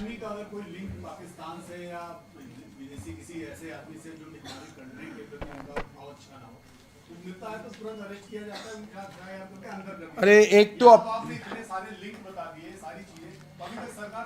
देखिए, एक operation सिंदूर में समय एक YouTuber खाली पाकिस्तान घूमने गया था और अपने वीडियो वगैरह अपलोड भी करते रहा. She was not saying that मैं नहीं जा रहा हूँ, वो तो एडमिट कर रहा था कि मैं जा रहा हूँ. ये तो डिजिटली भी साइलेंस रहा, किसी को पता कि भी होने नहीं दिया जब तक ये घटना नहीं हुए. तो अभी आप बोल सकते हैं आप अरेस्ट नहीं क्यों किया. चुनाव का पहले ऐसा स्टैंड लेना, it is not a very easy job, but this investigation will definitely lead to some hard action. मेरा सवाल है, मैं इधर से मैं एक एक करके देखूं। So actually, I was about to ask the same question that he has asked, but just to take it forward. So is it that it could hamper the electoral fortunes of the party? That's why you are not acting against Gaurav Gogoi. Look, if I arrest him now, I will be accused of political. That Himanta Biswa Sarma is doing politics before election and all. So, as we have handed over the case to MHA, I am sure that logical conclusion will take place. Of course, now there will be a lot of demands from people also after I reveal today everything. So let us see, we'll examine, we'll take it to the logical conclusion. But arresting at this stage is a hard step we don't want to take. We'll go step by step. Sir, from the last, sir. From Sir, the last, yes. Yeah. Sir, if we had so much information, why didn't you approach the central government earlier? Given the sensitive issue of national security, a central inquiry should have been already initiated. But I think our police was doing a better job. So, state police was doing a better job. Can you imagine any other state police to get hold of those such documents? Can you imagine anybody will get the Gaurav Gogoi's passport without interrogating him? So you must compliment SIT of Assam for a finer level of inquiry. Gaurav Gogoi's pocket of thoka passport we accessed it. So it is not a easy thing. Amar Assam Police or SIT bahut korise. But to take to the next stage, once we examined the report in cabinet yesterday, we found that यहाँ से आगे हमें नहीं करना चाहिए, central government को देना चाहिए. So yesterday cabinet in its wisdom to take a decision to refer the matter to the central government. But SIT has also recommended under what section we could have filed such sheet. So those are also there. When you see the report, we are going to give you the copy. They have already recommended the actions that under this section we can file search sheet against Gaurav Gogoi, Kolvan and Ali Toki. But we need a higher level of inquiry because you see, if from India he is going to Pakistan, we can capture. But if that lady has visited Pakistan from London, we cannot capture. Aji apnaluke sabo, Elizabeth Kolban Gogoi visited Pakistan 9 times from India. But how many times she visited Pakistan from London, that our system do not support. That we have to take it from Interpol. Because our system, our computer, our system can only track if you are leaving from a station of India. Etia apuni jodi aji, say moi as a individual, moi jodi aji America golo, America pra jodi moi Pakistan golo. Muk India cannot track me. Simply I have to say my passport is lost. The stamp will be erased. So, Interpol or other international agencies' help is required. That is why Cabinet in its wisdom has decided to refer the matter. But otherwise also we have material to search him. Sir. मैं नमस्कार, मैं NDTV से. Sir, जिस तरीके से हम सभी जानते हैं गौरव गोगोई का क्या कांग्रेस पार्टी में क्या दर्जा है, जिस तरीके आपके इन्वेस्टिगेशन दर्शा रहा है और जो समय की आप बात कर रहे हैं, क्या आपको लगता है कि ये कांग्रेस हाईकमांड जिसके साथ उनका करीबी रिश्ता है और उस तथा जो सरकार थी, ये सब जानबूझकर चुप रहा या फिर वो शील्ड कर रहे थे गौरव गोगोई को? आप देखिए, if you compare Gaurav episode with Gandhi family, after Rajiv Gandhi became MP, Sonia Gandhi became Indian citizen. So I do not appreciate Gandhi family, but I want to draw two comparisons. Rajiv Gandhi did not allow Rahul and Priyanka to be citizens of Italy. Rahul Gandhi, Priyanka Gandhi, Rajiv Gandhi, Rahul Gandhi, Priyanka Gandhi, Indian citizen kori rakhisile. And his wife, the moment he became MP, she surrendered Italy's passport and took Indian passport. Now you contrast Gaurav. Gaurav's wife continued to be Britishers till today. Even after he became a third-time MP. And instead of making her children Indian, his children Indian, he himself went and deposited passport, saying that proudly my sons and daughters are now British. So Rahul should compare his own story with Gaurav and take appropriate action. That is what I can wish. Because the comparison बहुत दूर जाना क्या जरूरत नहीं है, अपना family में ही comparison है. आप देखिए सोनिया गांधी कभी इटालियन था, इसलिए भारत का लोगों ने इसको प्रधानमंत्री होने ही नहीं दिया. और हमेशा यह सवाल उठते रहा कि why Sonia took so much time to surrender Italian passport. But हमारे युवराज को आप देखो, वो तो उल्टा कर रहे हैं.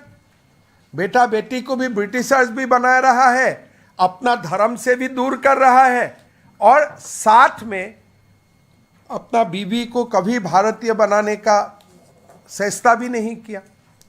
सो अभी मुझको कुछ बताने का जरूरत ही नहीं है. Rahul should compare him with Gaurav and take appropriate action.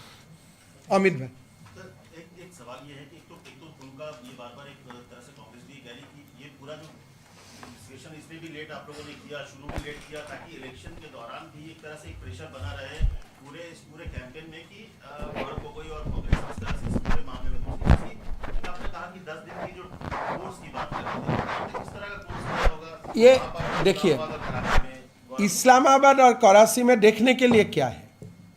Bin Laden को देखना, और क्या है देखने का? कहाँ लादेन मरा था, यही तो देखने के लिए जाने का जगह है. और क्या जगह है बताइए? तो कोई व्यक्ति 10 दिन पाकिस्तान, आपको भी मैं भेजूं, अब 10 दिन क्या करेगा बताओ? एक दिन लाहौर में घूमा, एक दिन कोई दूर जगह में घूमने का बाद रहे, यहाँ तो रहने का माहौल ही नहीं है. चलो, तो अब 2 दिन में आपको मैं जबरदस्ती भी लाहौर भेजूंगा, अब 2 दिन का ऊपर नहीं रहेगा. एक व्यक्ति 10 दिन रहता है और डिजिटली साइलेंस हो जाता है. मतलब क्या? कहीं तो जाके मेडिटेशन किया होगा. तो कबा तो ध्यान करिए सिले. अभी देखिए ये रिपोर्ट हमें 10 सितंबर को मिला, और ये रिपोर्ट का बाद प्रेजेंटेशन बनाना, कैबिनेट को ब्रीफ करना, हम लोग सितंबर महीना में इसको पब्लिश करने के लिए रेडी रहा. बट इन बिटवीन हमारा असम में सितंबर को लेके आज तक जो जुबिन का डेट के लिए हम लोग एक अलग दुनिया में चला गया. अगर सितंबर से अक्टूबर, नवंबर, दिसंबर में मैं ये बात करने जाता था, लोग मुझे ही मारते थे. तो because of the peculiar situation of Assam, लोगों को मानना था कोई रिपोर्ट ही नहीं है. ये रिपोर्ट हम ऐसे लेके बैठा रहा, इसलिए ये देने के लिए जगह नहीं था, लोग नाराज हो जाते थे. अगर ये मैं सितंबर में ही होम मिनिस्ट्री को दे देते थे, शायद आज आपको और खबर कुछ ज़्यादा ही मिलते थे. Actually I lost out. मैं तो पहले ही अगर भारत सरकार को दे देते थे तो आज मुझे बोलने के लिए और कुछ होते थे. मैं तो 50% नहीं 20% बोल रहा हूँ. I could have gone much more information. I'm Gopi from INS. So what about Lead India? Have they been under scrutiny? Where are they still getting their funding from? If you could tell us something about that. This is another very important aspect. Lead India today is not getting money from Lead Pakistan. That was the only time when Elizabeth was in the job. Only that point of time Lead India received money from Lead Pakistan. But after she exited and she shifted to Oxford Policy Management, another NGO, they stopped getting fund from Lead Pakistan. However, normally अगर कोई लोगों को पाकिस्तान से मिलते थे, पीछे में उनको वो ब्लैकआउट हो जाना चाहिए था. तो how that scrutiny is not happen in that case, this is also another aspect. Normally अगर एक बार किसी ने पाकिस्तान से पैसा लिया, भारत सरकार उनका FCRA कैंसिल करता है. How in this case they avoided it? Primarily 2013 तक हमारा पास कोई कंप्यूटर का सिस्टम नहीं था. 14 से ही ये एक सिस्टम में लाया गया. 13 तक मैनुअल था. Probably हमारा रिपोर्ट जाने का बाद lead India will also come under scrutiny. Sir, Sir, I'm Piyush from India Today.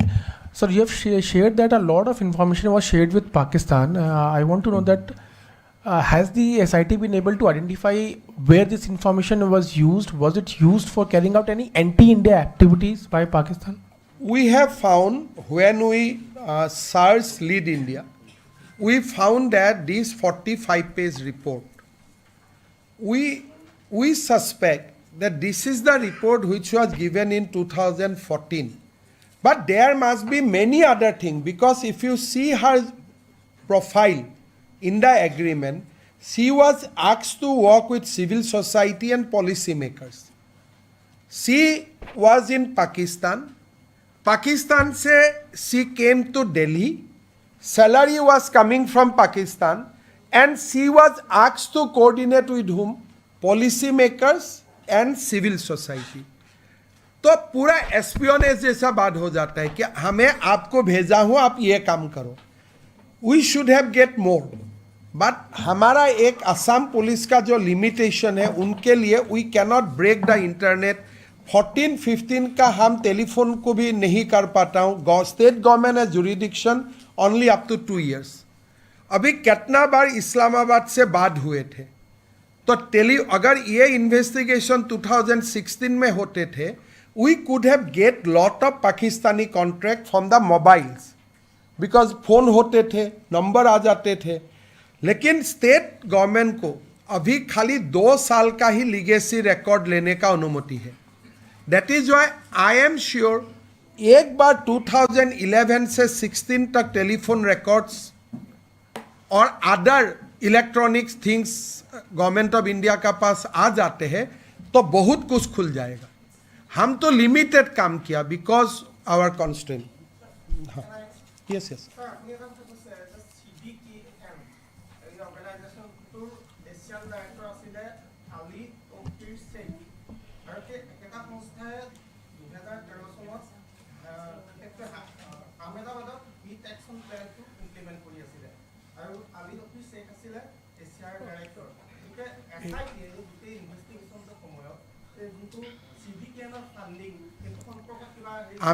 we are concerned with Lead Pakistan and Lead India. CDKN is a organization যাৰ ব্ৰিটিছতো হেডকোৱাৰ্টাৰ আছে. এতিয়া আজি যদি মই এই ঘটনাটো নাজানিলোহেঁতেন, যোৱাকালি যদি মোৰ ওচৰত এনেকুৱা প্ৰপ'জেল আহিলেহেঁতেন যে গুৱাহাটীৰ ৱেষ্টটো আমি ক্লিন কৰি দিম, মইতো তেওঁক লৈ ল'লোহেঁতেন.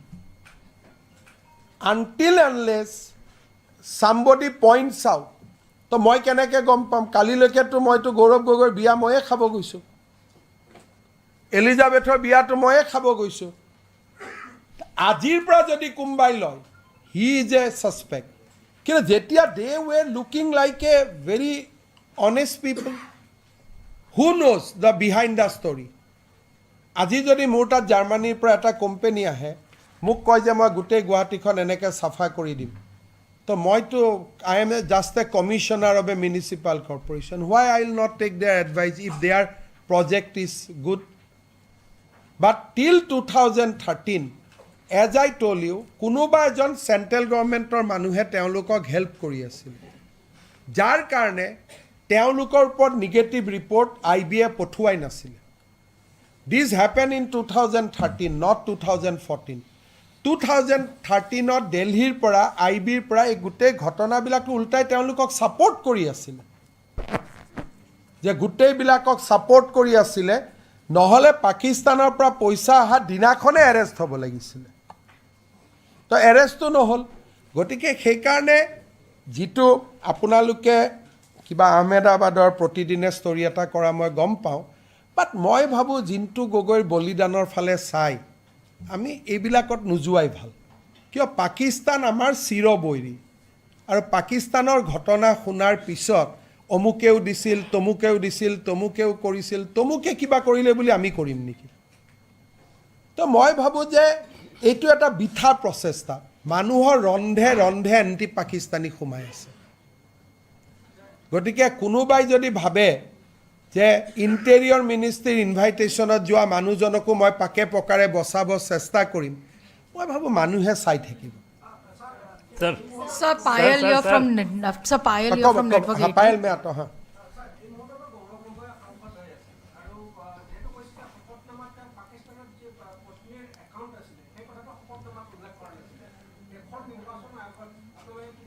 এইটোতো আজিৰ এতিয়া মই এই 2 মিনিটৰহে কথা আপোনালোকক জনোৱাটো কালি কেবিনেটে চাইছেহে গতিকে ইয়াৰ ফলো আপ একশ্যনবিলাক এতিয়াৰ পৰা তপন গগৈয়ে মোৰ প্ৰেছ কনফাৰেন্স শুনি তপন গগৈয়ে কমপ্লেইন দিব লাগে ইলেকশ্যন কমিশ্যনত আজিহে আপোনালোকক এই ৰিপৰ্টটোতো কালিলৈকে কাৰো হাতত নাই তপন গগৈয়ে কেনেকৈ জানিব যে তেওঁৰ পাকিস্তানী একাউণ্ট এটা আছিল বুলি এতিয়াহে জানিব গতিকে যি হ'ব আজিৰ পিছত হ'ব নহয় এতিয়ালৈকে ৰিপৰ্টটো মই কেবিনেটৰ কাকোকে দেখুওৱা নাছিলোঁ কালি ৰাতিহে আমি দেখুৱাইছোঁ গতিকে আপোনালোকে কৈছে যে অমুকক জনাইছিল নেকি কৰিছিল নেকি আজিৰ পৰা আমি কৰিমহে ৰিপৰ্টটো আপোনালোকক দিয়াৰ পিছত কাৰণ মই কমিট কৰি থৈছিলোঁ যে ৰিপৰ্টটো আপোনালোকক আগতে দিম মই Payel The fact that you're referring this case to the MHA, are you going to be asking for a time-bound inquiry? Because otherwise you will be accused of just using this as a poll gimmick. And how will you assure the people of Assam that you will take this case to its logical end?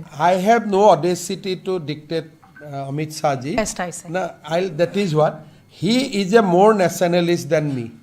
So you can expect fireworks from him, obviously, because if I do not want to show him that, look, I am more patriot than you. So I think that once the ball is in his court, these will be played out in as per the rule of the law, as per the ground rule. No.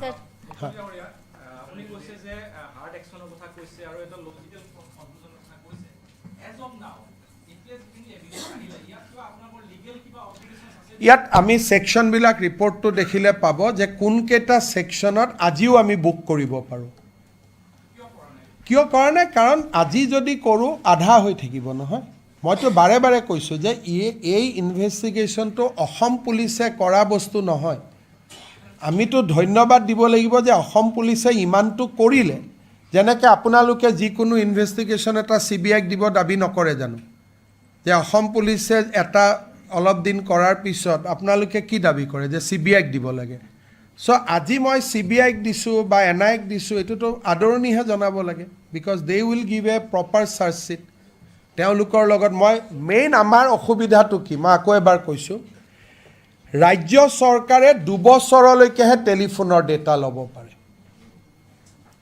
কিন্তু গৌৰৱ গগৈ লাহোৰত যোৱাৰ আগতে টেলিফোনত কাৰ লগত কথা হৈছিলে এলিজাবেথে কাৰ লগত কথা পাতিছিলে সেইকেইদিন তেওঁ দিল্লীত কাৰ লগত কথা পাতি আছিলে ৰাজ্য পুলিচে ইয়াক উলিয়াব নোৱাৰে কাৰণ আমাক কোৱা হৈছে যে 2 বছৰতকৈ অধিক লিগেসি ডাটা ষ্টেটে ল'ব নোৱাৰে চ' চেণ্ট্ৰেল গভৰ্ণমেণ্টেহি এইটো লিগেসি ডাটা ল'ব পাৰে সেইকাৰণে আজি যদি মই চাৰ্জশ্বীট দিওঁ it will B 25%.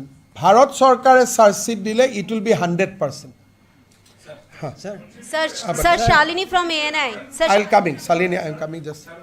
Vikas Chandra News Nation से मेरा सवाल है कि जो असम पुलिस की फाइंडिंग है उसमें आया है कि वो पाकिस्तान गए आपने कहा कि हम रिलेशन करने तो गए नहीं होंगे आए वो सांसद बन गए उसके बाद उन्होंने कई सारे सवाल पूछे जो बहुत ही संवेदनशील थे सेना से जुड़े हुए थे न्यूक्लियर प्लांट से जुड़े हुए थे तो क्या वहां से आने के बाद वो पाकिस्तानी एजेंट की तरह से काम कर रहे हैं मेरा लगता है अनलेस गौरव गोगोई डिनाई इसमें 2 बातें होते हैं अगर काल गौरव गोगोई बता देते हैं कि मैं पहला दिन कराची फोर्ट गया था सेकेंड डे में जिन्ना का ये देखने गया थर्ड डे में वो फलाना मंदिर को देखने गया ऐसे अगर वो विथ फोटोग्राफ बता देते हैं उनका 10 दिन का जर्नी तब तो मैं ये सब नहीं बोलूँगा कि वो पाकिस्तान का जासूस है वगैरह है लेकिन वो कुछ नहीं बताएगा तब तो आंसर क्या होगा तो 10 दिन जरूर आप कुछ ट्रेनिंग किया होगा नहीं तो ये सारे क्वेश्चन आपका दिमाग में कैसे आया being the first time MP तो the ball is in Gaurav Gogoi's court not in my court तो गौरव गोगोई को बताना है 10 दिन मिनिस्ट्री ऑफ इंटीरियर का आतिथ्य में आप कहाँ कहाँ गए थे? बिकॉज मैं तो लेटर भी आपको दिखा दिया. Now it is Gaurav who has to answer कि मैं 10 दिन कहाँ था. ये मैं तो नहीं बताऊंगा, लेकिन वो नहीं बताएगा तो मैं क्या बताऊंगा? भाई तुम ट्रेनिंग करने गया था इसलिए तुम नहीं बता रहे. सो ball is in his court. अभी 3 बजे आप लोगों को बुला के बोलना चाहिए था कि 10 दिन में इधर गया था, तो अब मैं उनको कोई आरोप नहीं लगाऊंगा. लेकिन अभी उनका ऊपर ये पूरा responsibility goes to him to explain his visit. Interior ministry का लेटर में क्या था, कैसे लाहौर में आपको किसने मुलाकात किया था, किसने आपका वीसा चेंज करवाया, तो ये सारा बात कौन बताएगा?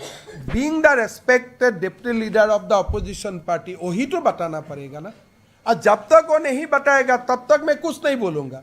अगर 10 दिन तक वो नहीं बताएगा तब तो मैं बोलूंगा जरूर आप ट्रेनिंग करने गए थे. Dada supplementary.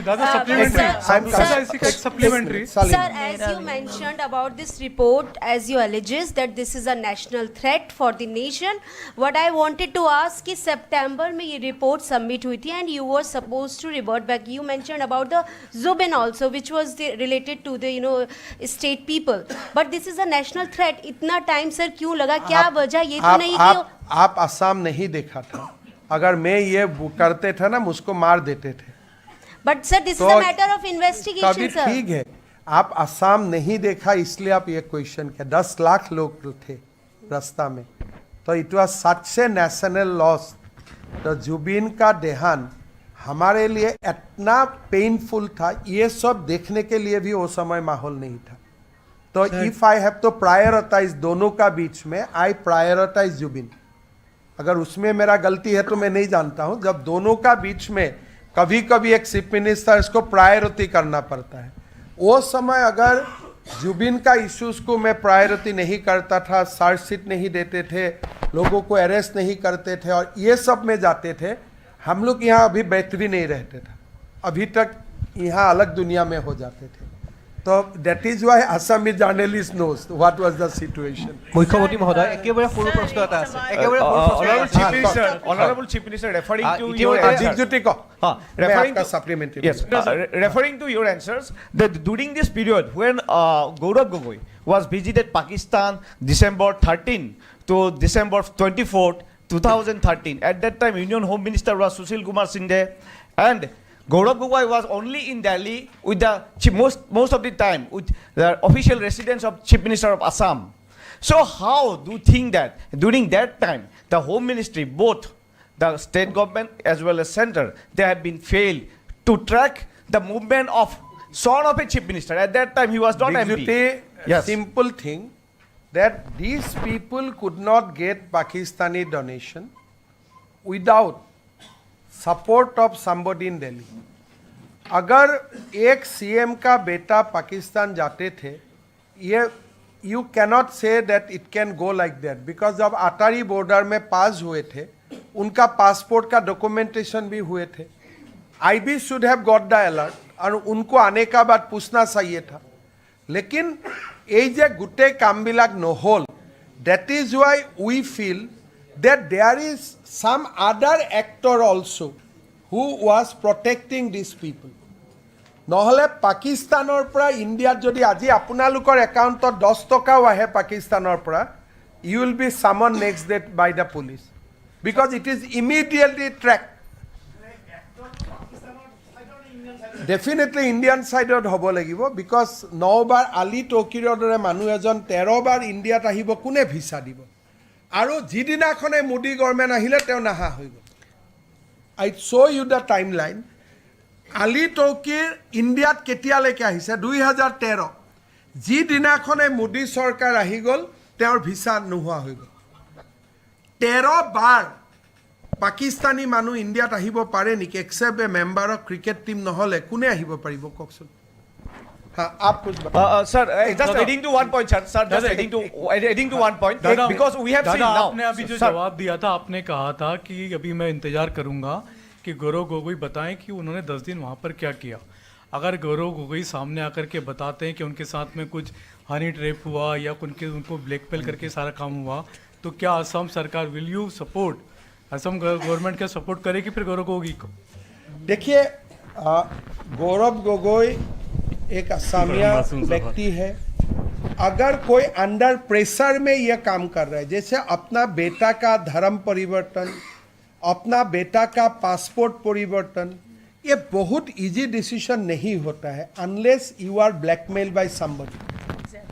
ये बहुत इजी निर्णय नहीं होता। अगर मुझको कोई मेरा वाइफ आके बोले कि मेरा बेटा को तुम आज you make him citizen of UK and I am MP, ये निर्णय लेना इजी बात नहीं है। असम का मीडिया को क्या बोला कि कोविड हो रहे थे, वो उधारी थे तो बना दिया, but we found out the timeline, it was in 22, तब कोविड भी नहीं था। तो देखिए, unless he is brain wash completely, नहीं तो कौन भारत का, आप बताओ, प्रियंका गांधी ने अपना बेटा को ब्रिटिश बनाया है। मैं कोई दूसरा का एग्जाम्पल नहीं देना चाहता हूं, मैं गांधी फैमिली का ही एग्जाम्पल दे रहा हूं। तो ये बात बहुत दुखजनक है, ये कोई मेरे लिए बहुत गर्व का बात नहीं है। इसलिए ये जो बातें मैं बोल रहा हूं, मेरा एक असमिया का ऊपर मैं बोल रहा हूं। सो उनको अगर मदद चाहिए तो मदद सब करेगा, लेकिन मेरा लगता है these are very very unusual. इसलिए अपना दोनों बेटा का धर्म परिवर्तन हो जाए, आपका सिटीजनशिप परिवर्तन हो जाए, these are not matter which you can digest easily. You spoke about digital silence of Mr. Gogoi. Has investigation agencies approached him, questioned him, and if not, did they get a special permission to question a sitting MP? We do not require any permission from anybody, but on our own, we have not interrogated Gaurav Gogoi. We have interrogated his wife in his own residence. She cooperated, but she refused to give answer in certain issues. But of course, we interrogated her, but we did not interrogate Gaurav Gogoi, and we want that things to be done by the central government agency. मुख्यमंत्री महोदय, एक सवाल है इसमें साथ मैं आपका पास भी आता हूँ।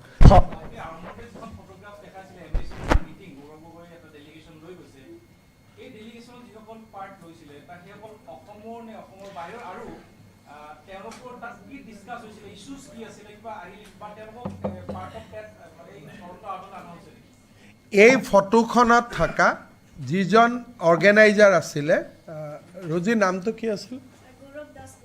So Gaurav Das Gupta was another organizer. We interrogated him and he said that this was completely brainchild of Gaurav Gogoi. The co-organizer Gaurav Das Gupta, we interrogated him and we asked Gaurav Das Gupta names of the other children, but he said that मैं भूल गया. So we put him under lot of interrogation, but he did not disclose all the names. But basically he said that गौरव लेके गया हम लोगों। Issues वही, मतलब गौरव दासगुप्ता का स्टेटमेंट है हमारा पास, आपको मैं दे दूंगा क्या लिखा है। स्टेटमेंट आसे ना गौरव दासगुप्ता, हाँ, तो that we can make available to you. Sir इधर ले रहे सर, आपकी SIT रिपोर्ट देख के लग रहा है कि SIT ने तो फैंटास्टिक काम किया है, लेकिन आप जो कह रहे हैं, जैसे सितंबर में रिपोर्ट आ गई, तब पेंडिंग रखा गया क्योंकि जुबिन जो कि अनडाउटेडली नेशनल लॉस था, लेकिन एक मुख्यमंत्री कैसे ये कह सकते हैं कि नेशनल इंटरेस्ट का इतना सीरियस इशू, सुन लीजिए सर, लेट मी कंप्लीट, उसको तब पेंडिंग रखा, गौरव गोगोई से इंटरोगेट नहीं हुआ, उनकी वाइफ से ठीक से कॉपरेशन नहीं करी, ठीक से पूछताछ नहीं हुई, और अब इलेक्शन के ऑप्टिक्स से देख रहे हैं कि इलेक्शन के लिए खराब हो जाएगा। आप देखिए, वो समय करने का कोई माहौल ही नहीं था सामने। आप आज इस सिचुएशन को आप एनालाइज भी नहीं कर सकता है। वो समय अगर ये सब मैं करने जाता था, जो हालत होते थे असम को, मैं आपको बता भी नहीं सकता हूँ। Assam has seen something which nation has not seen at all. तो वो समय बाकी सब काम सेकंड में थे, और उसका मतलब वो वाला सिचुएशन और आज का साथ आप लोग बात भी नहीं कर सकते। अगर ये क्वेश्चन आप करते थे ना, वो समय लोग आपका घर में आ जाते थे। कि आप ऐसा चाहते उस समय ये सब करें. तो that was a situation which nobody could comprehend और बहुत ही अलग सिचुएशन थे. और गौरव गोगोई को हम जानबूझ के इंटरोगेट नहीं किया बिकॉज हमको लगा कि ठीक है कोई लोग मुझे ये एक्यूज ना करे कि I am getting personal, but हमें जो मिलना था एविडेंस हमारा पास, अदरवाइज भी हमें उनका पासपोर्ट बिना उनको मिल के ही हमारा हाथ में आ गया, हमारा हाथ रास्ता भी था. तो अभी फर्दर इंटरोगेशन तो उनको करना ही पड़ेगा. एमएच से जो भी एजेंसीज को देगा वो करेगा, हम लोग मदद करेगा. और अगर एमएच से बोले हमें कि आप भी कर लो, हम भी कर लूँगा, कोई इशू नहीं है करने. लेकिन वो मेरा पास रिपोर्ट 10 सितंबर को ही आ गया था और मैंने ट्वीट भी किया कि मेरा पास रिपोर्ट आ गया है, we are going to disclose next week. Next week में ही घटना घट गया. तो ये दोनों टाइमलाइन ऐसा हो गया, तो इसको मतलब आई कैनॉट प्रीपोन इट. वो मेरा पास परिवेश भी नहीं था. सर যেহেতু আপোনাৰ সংবাদমেল দি থকাৰ সময়তে গৌৰৱ গগৈ এটা টুইট কৰিছে, আপোনাৰ সংবাদমেলখন ফ্লপ বুলি কৈছে আৰু চি গ্ৰেডৰ চিনেমাতকৈও বেয়া বুলি কৈছে. চাওক, এই শব্দবিলাকে জিন্তু গগৈ তেজৰ মূল্য দিব পাৰিব জানো? এই শব্দবিলাকে কাৰ্গিল যুদ্ধৰ শ্বহীদসকলৰ তেজৰ মূল্য দিব পাৰিব জানো? ফ্লপছু শব্দটো, এই শব্দটো দিয়ে চব হৈ যাব. এই ফ্লপছু বুলি ক'লে আপুনি উৎসাহেৰে মোক সুধিলে, তো যিবিলাকে পাকিস্তানৰ লগত যুদ্ধ কৰি প্ৰতিদিনে মৃত্যুবৰণ কৰি আছে শ্বহীদসকলক, তেওঁলোকৰ পৰিয়ালৰ ওচৰত গৈ গৌৰৱ গগৈয়ে কওক এইটো ফ্লপছু বুলি. কিমান মানুহ মৰিছে পাকিস্তানৰ লগত যুদ্ধত? অসম আৰু ভাৰতীয় সেনা কিমান মৰিছে? দ্য নাম্বাৰ উইল বি মোৰ দেন লাখ. আমাৰ অসমৰ কিমান মানুহে বাংলাদেশৰ সময়ত পাকিস্তানৰ লগত যুদ্ধ কৰি মৰিছে? তেওঁলোকৰ পৰিয়ালৰ আগত গৈ কওক এখন ফ্লপ শ্ব' বুলি. ময়ো যাম কালি পাকিস্তান, আহি কম ফ্লপ শ্ব', আপুনিও যাওক. চ' ইজ ইট এ আনচাৰ? এই আনচাৰটোৱে কি বুজাইছে? যে তহঁতি মোক একো কৰিব নোৱাৰ, মই বুঢ়া আঙুলি দেখুৱাই আছোঁ. কাক বুঢ়া আঙুলি দেখুৱাইছে? শ্বহীদসকলক, সেনাবাহিনীক, যোনে ডেইলি মৃত্যুবৰণ কৰি আছে. এইটো আমাক ফ্লপছু কোৱা নাই, তেওঁলোকক কৈ আছে. তোমাৰ পৰিবাৰে পাকিস্তানৰ দৰমহা ল'ব, তোমাৰ পৰিয়ালে পাকিস্তানত অহা যোৱা কৰি থাকিব, তুমি 10 দিনলৈকে গৈ তাতে ট্ৰেইনিং ল'বা, ল'ৰা ছোৱালীক বিদেশী কৰিবা, এণ্ড ইটছ ফ্লপছু. তো এনেকুৱা উত্তৰ যদি দিয়ে, সেইজন মানুহৰ পৰা কালি পৰহি কি ক'ব? অসমৰ মুখ্যমন্ত্ৰী হ'ব, ইয়াত পাকিস্তানৰ চোৰাংচোৱা ঘূৰি থাকিব, এৰেষ্ট কৰিলে ক'ব ফ্লপছু. এছ বিক কি ক'ব? পাকিস্তানৰ চোৰাংচোৱা ঘূৰি থাকিব, একো নক'ব. বিকজ তেওঁৰ ফটো পাকিস্তানে ৰাখি থোৱা নাই বুলি ভাবিছে নেকি? I am concerned with Assam. 10 दिन जेतिया गौरव गोगोई पाकिस्तान में घूमा, किसको मिला किसको नहीं मिला, पाकिस्तान वीडियो करके नहीं रखा है. आप मुझे बताइए, अगर कोई 10 दिन पाकिस्तान घुमा हुआ है, कौन सा पाकिस्तान आर्मी को मिला है, कौन को किसको मिला है, किसको नहीं मिला है? पाकिस्तान उनका डिजिटली रिकॉर्डिंग नहीं किया है उनका विजिट को. और वही जब दिखाएगा, Gaurav Gogoi will not be blackmail. वहाँ उसको किससे पाकिस्तान मिलवा दिया? मान लीजिए ये अभी जो हमारा बॉम्बिंग हुआ, एक आईसी इसमें क्या हुआ, इसका भाई जो मारा, उसका नाम क्या है, जो हमारा फ्लाइट को, मान लीजिए अजहर मसूद और गौरव गोगोई का मीटिंग हुआ, सेहरा थोड़ा अदल बदल करके, या इनका भाई से मीटिंग हुआ, पाकिस्तान फोटोग्राफ करके नहीं रखा है. तो 10 दिन जब आप एनिमी कंट्री में घुमा है, आपका हर दिन पाकिस्तान रिकॉर्ड करके रखा है. आप जो दिन भी आप मुख्यमंत्री बनेगा, प्रधानमंत्री बनेगा, पाकिस्तान ऑपरेटर आके क्या बोलेगा? देखो ये हमारा पास तस्वीर है, हम जैसे बोल रहा हूँ ऐसा काम करो. नहीं बोलेगा. आप लोग बताइए. He is a national threat now. 10 दिन যেতিয়া পাকিস্তানত ঘূৰি আছে, কাক পাইছে, কি পাইছে, কাক হেণ্ডশেক কৰিছে, পাকিস্তানে ৰেকৰ্ড কৰি ৰখা নাই. কোনজন ISৰ এজেণ্টক লগ পাইছে, কোনজন ডেপুটি কমাণ্ডেণ্টক লগ পাইছে, কোনজন কাক লগ পাইছে, কোন কাশ্মীৰৰ উগ্ৰপন্থীক লগ পাইছে কোট চুটত, গোটেইবিলাকতো পাকিস্তানে ৰেকৰ্ড কৰিছে। হয়তো গৌৰৱ গগৈও নাজানে মই কাক লগ পাইছোঁ। যেতিয়াই গৌৰৱ গগৈ ইম্পৰ্টেণ্ট পজিশ্যনত আহিব তো পাকিস্তানৰ মানুহে আহি কি ক'ব যে গগৈজি আমি জেচা বোলো এসা কৰো আপকা ये तस्वीर है। आप सोचो आप लोग now he is the most vulnerable politician in India. Sir, he is so vulnerable that he can be blackmailed for anything. মই এইটো দুখত কৈছোঁ যে অসমৰ ৰাজনীতি কৰা মানুহ এজন এতিয়া পাকিস্তানৰ হাতপুতলি হৈ গ'ল। কাৰণ 10 দিন ক'ত খাইছে, ক'ত বহিছে, কাক লগ পাইছে, কাৰ লগত কথা পাতিছে, পুৰা ৰেকৰ্ডিং আছে। আজি মই যদি পাকিস্তানত 3 দিন যাওঁ, ক'ত মই কি কৰিছোঁ, যে গলত মানুহ এজনক মোক লগ কৰাই দিব, তো সেই ফটোটো মই ইয়াত পজিশ্যন আহিলে মোক নেদেখুৱাব। আজি গৌৰৱ গগৈ ভাৰতৰ প্ৰধানমন্ত্ৰী হ'ল, পাকিস্তানে কি ক'ব যে গোটেই आर्मी सीक्रेट मुख दे, बोले नहीं दूँ, ठीक है चलो तुम्हारा ये फोटोग्राफ मैं रिलीज कर देता हूँ। Now after today's press conference he is the most vulnerable politician in the country. 10 दिनत मोरतो भय লাগি আছে যে কাক কাক লগ পাইছিলে আৰু ব্ল্যাকমেইল নহলে এইবিলাক প্ৰশ্ন সুধে নেকি पार्लियामेंट। न्यूक्लियर एमुनेशन कोर्ट আছে। अगर वो ब्लैकमेल नहीं होते थे ये सब क्वेश्चन करते कोई पार्लियामेंट में कि न्यूक्लियर वेपन कहाँ है, न्यूक्लियर एनर्जी कहाँ है, यूरेनियम कहाँ है, कोई ये सब प्रश्न पार्लियामेंट में करते हैं देश का।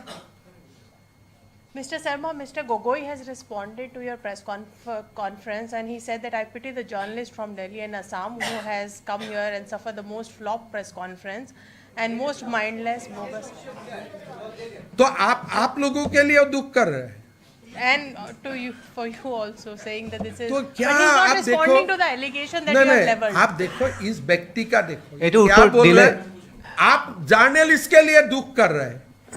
तो क्या बात है, जर्नलिस्ट पार्लियामेंट में बाइट लेने के लिए 8-8 घंटा बाहर खड़ा रहते, ये आपका जॉब होते हैं। तो अभी क्या आंसर दे रहे हैं? आप लोगों के लिए वो दुख कर रहे हैं, तो आप ही डिसाइड करो आप लोग दुख का पात्र है कि But नहीं। definitely dodging all your questions, not responding to He your allegation. cannot, because I have documents. How can he deny that he has not gone to Pakistan for 10 days? How can he deny that his visa condition was changed when he was in Pakistan at the behest of Interior Ministry?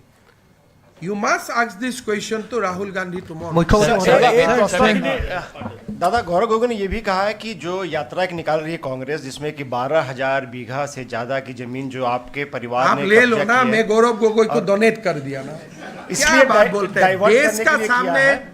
आप बोलिए, मैं आपको बताता हूँ। मुख्यमंत्री महोदय और आपको मैं बताता हूँ, मेरा 12,000 हो या 26,000 हो, तो वो तो भारत का कानून का अंदर ही होगा ना। तो अगर मेरा कोई गलत गया हो, आप जाके PIL डालो ना। मैं तो आज 3 महीना से लड़का रहा हूं कि भाई मेरा एक भी प्रॉपर्टी इलीगल है, आप कोर्ट में जाके डालो मेरा अगेंस्ट पिटीशन।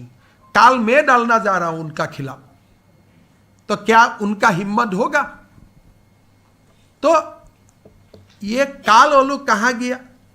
एक ओल्ड एज होम में चला गया, इलीगल है। कोई पागल है ओल्ड एज होम इलीगल होता है? तो ये लोग तो, मैं वो सब में नहीं जाता हूं यार, मैं खराब हूं, चलो मुझे गोली मार दो, फिर भी आप पाकिस्तानी एजेंट बनेगा क्या? तो चलो मेरा पास पैसा है, मुझे हरवा दो, सुना में मार दो मुझे, आई एम रेडी। बट उसको आप पाकिस्तान का जस्टिफाई मत करो। एप्पल एंड ऑरेंज का कंपैरिजन नहीं होते। ठीक है, देश में तो मेरा भी क्वेश्चन है, तो मैं भी नेशनल हेरल्ड का बारे में पूछूंगा। तो there are lot of things are there, तो वो डिबेट हम लोग करेगा। लेकिन उस डिबेट में पाकिस्तान वाला इश्यू को तो आप उससे जस्टिफाई नहीं कर सकता ना। कितना लोगों ने शहीद हुआ बताओ आप। इस काल अगर कांग्रेस का गवर्नमेंट 2024 का चुनाव हुआ, गलती से अगर कांग्रेस का गवर्नमेंट आते थे तो Gaurav Gogoi would have been in the top 6 ministry. Pakistan उनको ब्लैकमेल नहीं करते थे। 10 दिन भाई पाकिस्तान में रुका, कितना लोगों से उनको हैंडशेक करवाया। ऐसा इजी डेज है पाकिस्तान, कितना लोगों को हैंडशेक करवाया उन लोगों ने। खाली एक दिन कुर्सी में बैठने दो, आके दिखाएगा देखो भैया अकबर चला जाएगा, बताओ ये करो ये करो। Now he cannot do anything accept serving Pakistan interest, because 10 दिन बहुत लंबा दिन होते हैं। और पता नहीं he must come under influence of his wife, otherwise कोई दिमाग वाला व्यक्ति ऐसा करते हैं क्या? नहीं, मेरा ऊपर देखो, जब भी कोई मेरा ऊपर कुछ डालते हैं मैं तुरंत कोर्ट चला जाता हूं, इसलिए कोर्ट में फैसला हो जाता है। अगर मेरा ऊपर आज आप बोल सकते हैं मेरा वो है भाई, मेरा है, ताजमहल भी मेरा है, लेकिन कुछ तो जाके प्रूफ करो कोर्ट में। आज मैंने राहुल गांधी को 2014 से लड़का रहा हूं, तो मेरा खिलाफ कोई थाना में भी एक केस क्यों प्रूफ नहीं कर पाया? तो आज ही एबिलाक नतुन कथा नेকি? तो मोर ऊपर तो कोई থাকে, बात वो तो ठीक है, मैं वो सब में नहीं जाता हूं, लेकिन आज दुख की बात है, कोई गर्व का बात नहीं है। जो बात मैं बोल रहा हूं ये देश के लिए दुख की प्रेस कॉन्फ्रेंस कर रहा हूं। I am aliasing against the member of parliament. Sir from the back sir 2-3 question ले लीजिए, नहीं तो बोलेगा आप लोगों को मैं ही बोल कर रहा हूं। মুখ্যমন্ত্ৰী মহোদয়, প্ৰথমতে মই অসম আৰক্ষীক ধন্যবাদ জ্ঞাপন কৰিছোঁ। অসম আৰক্ষীয়ে এটি সুন্দৰ কাম কৰিছে আৰু আপোনালোকে দেখুওৱা প্ৰেজেণ্টেশ্যনখনত গোটেই ভিতৰৰ পৰা গোটেই বস্তুখিনি লোৱাৰ কাৰণে তেওঁলোকক এটা ধন্যবাদ মই দিছোঁ। কিন্তু মোৰ প্ৰশ্নটো হ'ল, যিহেতুকে ভাৰতৰ নিৰাপত্তা এটা সংস্থাক আপোনালোকে প্ৰদান কৰিব এই ৰিপৰ্টটো, মোৰ পঢ়া হোৱা নাই বাৰু গোটেইখিনি, কিমান শতাংশ সহায় কৰিব পাৰে বুলি ভাবে? আৰু ইতিমধ্যে বিৰোধীও এটা কথা কৈছে যে এই সমগ্ৰ বিষয়টো চৰকাৰ পক্ষৰ ফালৰ পৰা ৰাজনীতি কৰিব গৈ আছে, ভাৰতবৰ্ষৰ নিৰাপত্তা সংস্থাটো ইমান দুৰ্বল হ'ল নেকি, যিটো পূৰ্বৰ পৰাই কৈ আছে যে অমিত শ্বাহ ডাঙৰীয়াৰ দৰে ব্যক্তি থকাৰ পিছতো কিয় চুচুৰাই নিব পৰা নাই গৌৰৱ গগৈ? এই গোটেই ঘটনা হৈছিলে ইউ পি এ ৰিজিমৰ সময়ত, আৰু যেতিয়া কংগ্ৰেছ দেশত শাসন চলাইছিলে 2016লৈকে চলি থাকিলে। অমিত শ্বাহ ডাঙৰীয়াই অলৰেডি পাৰ্লিয়ামেণ্টত মেনশ্যন কৰিছে যে गौरव तुम पाकिस्तान में क्या किया था बोलो। तो this matter is already under the कॉग्नाइजेंस।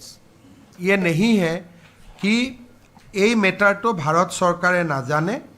ছেপ্টেম্বৰতে যদি আমি কাগজটো পঠাব পাৰিলেহেঁতেন আৰু অলপ কাম হ'লহেঁতেন, কিন্তু আপোনালোক চিয়'ৰ থাকক যে ভাৰত চৰকাৰে এই ইনভেষ্টিগেশ্যনটোক লজিকেল কনক্লুজনলৈকে লৈ যাব। Sir, regarding the 10 days, the Congress sources have responded saying that visa modification is very routine. No, on that sir, I want a response. देखिए, ভিসা আপোনালোক বাহিৰত গৈছে, have you visa has been ever modified? কেনেকৈ routine হ'ব পাৰে? 10 and ministry of interior letter is routine. Sir, যদি আপোনালোকক বুৰ্বক বনাই মই ক'ব নোৱাৰোঁ, কিন্তু anybody who has travel outside Assam আজি আমেৰিকাত গ'লে ভিছাটো বদলিব নেকি? Visa change one day at the request, at the behest of Interior Ministry in a enemy country. তাৰমানে enemy country তেওঁৰ কণ্টেক্ট আছে না ভিছা চেঞ্জ কৰিবৰ কাৰণে। I want the name of that contract. अगर তেওঁ মেইল দি চেঞ্জ কৰিছিল, give us the copy of the mail. There is two way. যে মই লাহোৰত গ'লোঁ, মই অসমতে এখন মেইল দি থৈ গৈছিলোঁ, লাহোৰত মোক নিজে নিজে চেঞ্জ হৈ গ'ল, fine, give the copy of this mail. নহ'লে লাহোৰত মোৰ কোনোবা চিনা জানা মানুহ থাকিব যোনে মোক সহায় কৰি দিলে, সেই চিনা জানা মানুহজনৰ কথাইতো সুধি আছে। এইটো ৰুটিন নহয়। এনে আপোনালোকে চবে চাট জিপিটি কৰক, গ্ৰক কৰক, you see the visa regime between India and Pakistan, most restricted visa regime in the world. Sir, Gaurav Gogoi Twitter. Sir, can we say that during 2012 and 13 it was center and state both was ruled by Congress, so Gaurav Gogoi got the most benefits? I mean, I don't want to drag the Chief Minister of Assam in this conversation. Today he would have been the most saddest person. যেতিয়া তেওঁ গম পালেহেঁতেন যে মোৰ নাতিৰ ধৰ্মও গ'ল দেশো গ'ল, I think he would have been the most saddest person. So that is why I don't want to bring him in this discourse. কিন্তু মই নাভাবোঁ যে জীয়াই থাকিলে তৰুণ গগৈ জীয়াই থাকিলে ঘটনাবোৰ হ'ল। এটলিষ্ট নাতিয়েকৰ দেশ আৰু ধৰ্ম পৰিৱৰ্তন হ'লহেঁতেন বুলি মই নাভাবোঁ।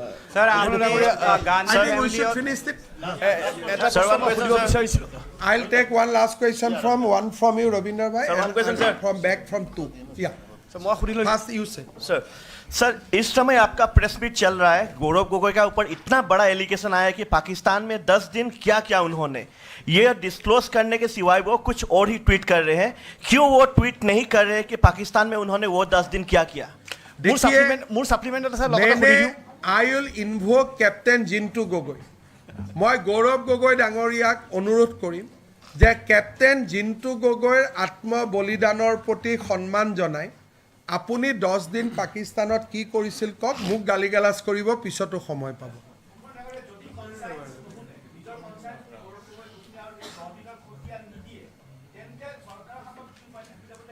Government of India is very strong. Amit Shah is the strongest Home Minister of the country. Just you believe in him, he will be taken care of. Sir. Now this letter will go. Government of India works in a fashion, so let us send it. Then probably after 10-15 days, I will be able to tell you that what Government of India is doing. Sir. Aravinder bhai. Sir पहला तो है कि must appreciate SIT कि उन्होंने Pakistan connection को डिग किया और इतना कुछ लेकर आया। आपने बहुत कुछ इसका जवाब दे दिया। केवल एक सवाल का जानना चाहते हैं कि एक सिटीजन के तौर पर, CM के तौर पर, BJP लीडर के तौर पर, क्या इस पूरे एपिसोड में आप मानते हैं कि ये BNS के 152 जो देशद्रोह ट्रेटर की धारा होती है उसमें पूरी तरह से फिट बैठते हैं गौरव गोगोई एंड उनके फैमिली? क्योंकि संसद में भी ट्रेटर बहुत चल रहा है। अभी जो हमारे रिपोर्ट है उसमें हम लोग ने क्या क्या सेक्शंस इमीडिएटली अट्रैक्ट करता है उसका बारे में हम लोग रिपोर्ट में ही दिया। लेकिन अगर गौरव गोगोई, हमने गौरव गोगोई को क्वेश्चन नहीं किया। If Gaurav Gogoi cannot come out clean on his 10 days visit, I am sure that search for जो राष्ट्रद्रोह का जो अभियोग है वो तो अपने आप ही आ जाएगा। But I do not want to give a comment because मेरा ये मानना है कि 3 बजे गौरव गोगोई आप लोगों को बुलाएगा और जरूर वो पूरा बताएगा 10 दिन क्या हुआ है। तो मैं I want to give a benefit of doubt to Gaurav Gogoi for next 10 days to come clean, नहीं तो मुझे भी बोलना पड़ेगा कि ये देशद्रोही का मामला बनता है। सर मैं नवनीत मिश्रा हूँ राजस्थान पत्रिका से। एलिजाबेथ ने शादी के इतने वर्षों के बाद भी भारतीय नागरिकता नहीं ली, तो वो किस तरह के वीज़ा पे भारत आती हैं या रहती हैं? और इतने सेंसिटिव चूँकि उनके खिलाफ बहुत सारी चीज़ें हैं, अब SIT ने भी खुलासे किए हैं, तो उनका रिन्यूअल कैसे हो जाता है? देखिए वो भारत में एक जो भारतीय हस्बैंड होने से उनका वाइफ को एक OCI मिलते हैं, तो उसका दर्जा में वो आ रहा है। तो असम गवर्नमेंट का one of the request will be to the central government, कल कैबिनेट में भी ये पारित हुआ है कि her OCI should be cancel because her presence in India is a detrimental to the national interest of India. तो वो भी रिक्वेस्ट हम करने जा रहा हूँ कि एलिजाबेथ कोलबान गोगोई का वीसा कैंसिल होना चाहिए, तो ये भी हम लोग रिक्वेस्ट करूँगा।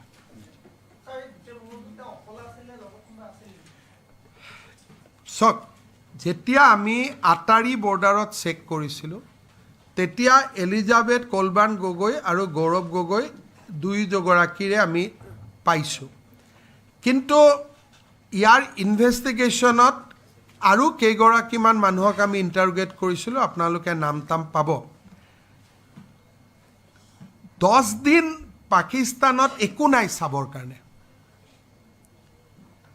আৰু ভিসা তেনেকে কতো চেঞ্জ নহয়।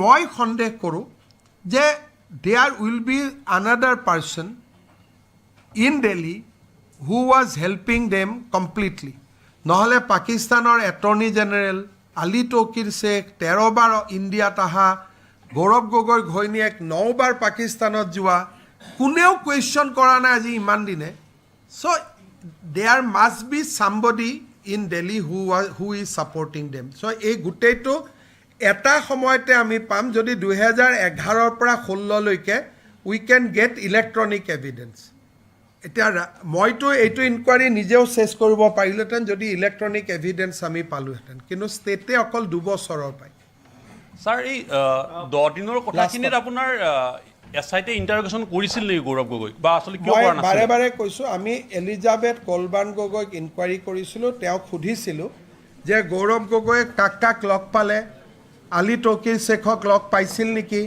আৰু কাক লগ পাইছিল তেতিয়া এলিজাবেথ কলবান গগৈ আমাক ক'লে যে মই ৰিপ্লাই নিদিওঁ মানে গৌৰৱ গগৈৰ কথাটো ছাৰ গৌৰৱ গগৈক আমি সোধা পোছা কৰা নাই তেওঁৰ পত্নীক কৰিছিলোঁ যিহেতু পত্নী লগত আছিল পত্নীয়ে ক'লে যে মই এই বিষয়ে আপোনালোকক নকওঁ Honorable Chief Minister, when the national media is here, I just want to say that we have seen July 2024, there's a turmoil in Bangladesh. And since Pakistan is far away from Assam, that in Bangladesh we have seen interference of Pakistan, and they are taking all anti-India stand. Now Pakistani ISI is very active in Bangladesh. Yes.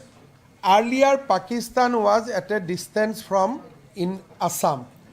Today Pakistan is already at our border. After many years, flight between Bangladesh and Pakistan has opened up. So, even sitting in Assam, we cannot think that one of our member parliament will be subject to blackmail by the Pakistani authority.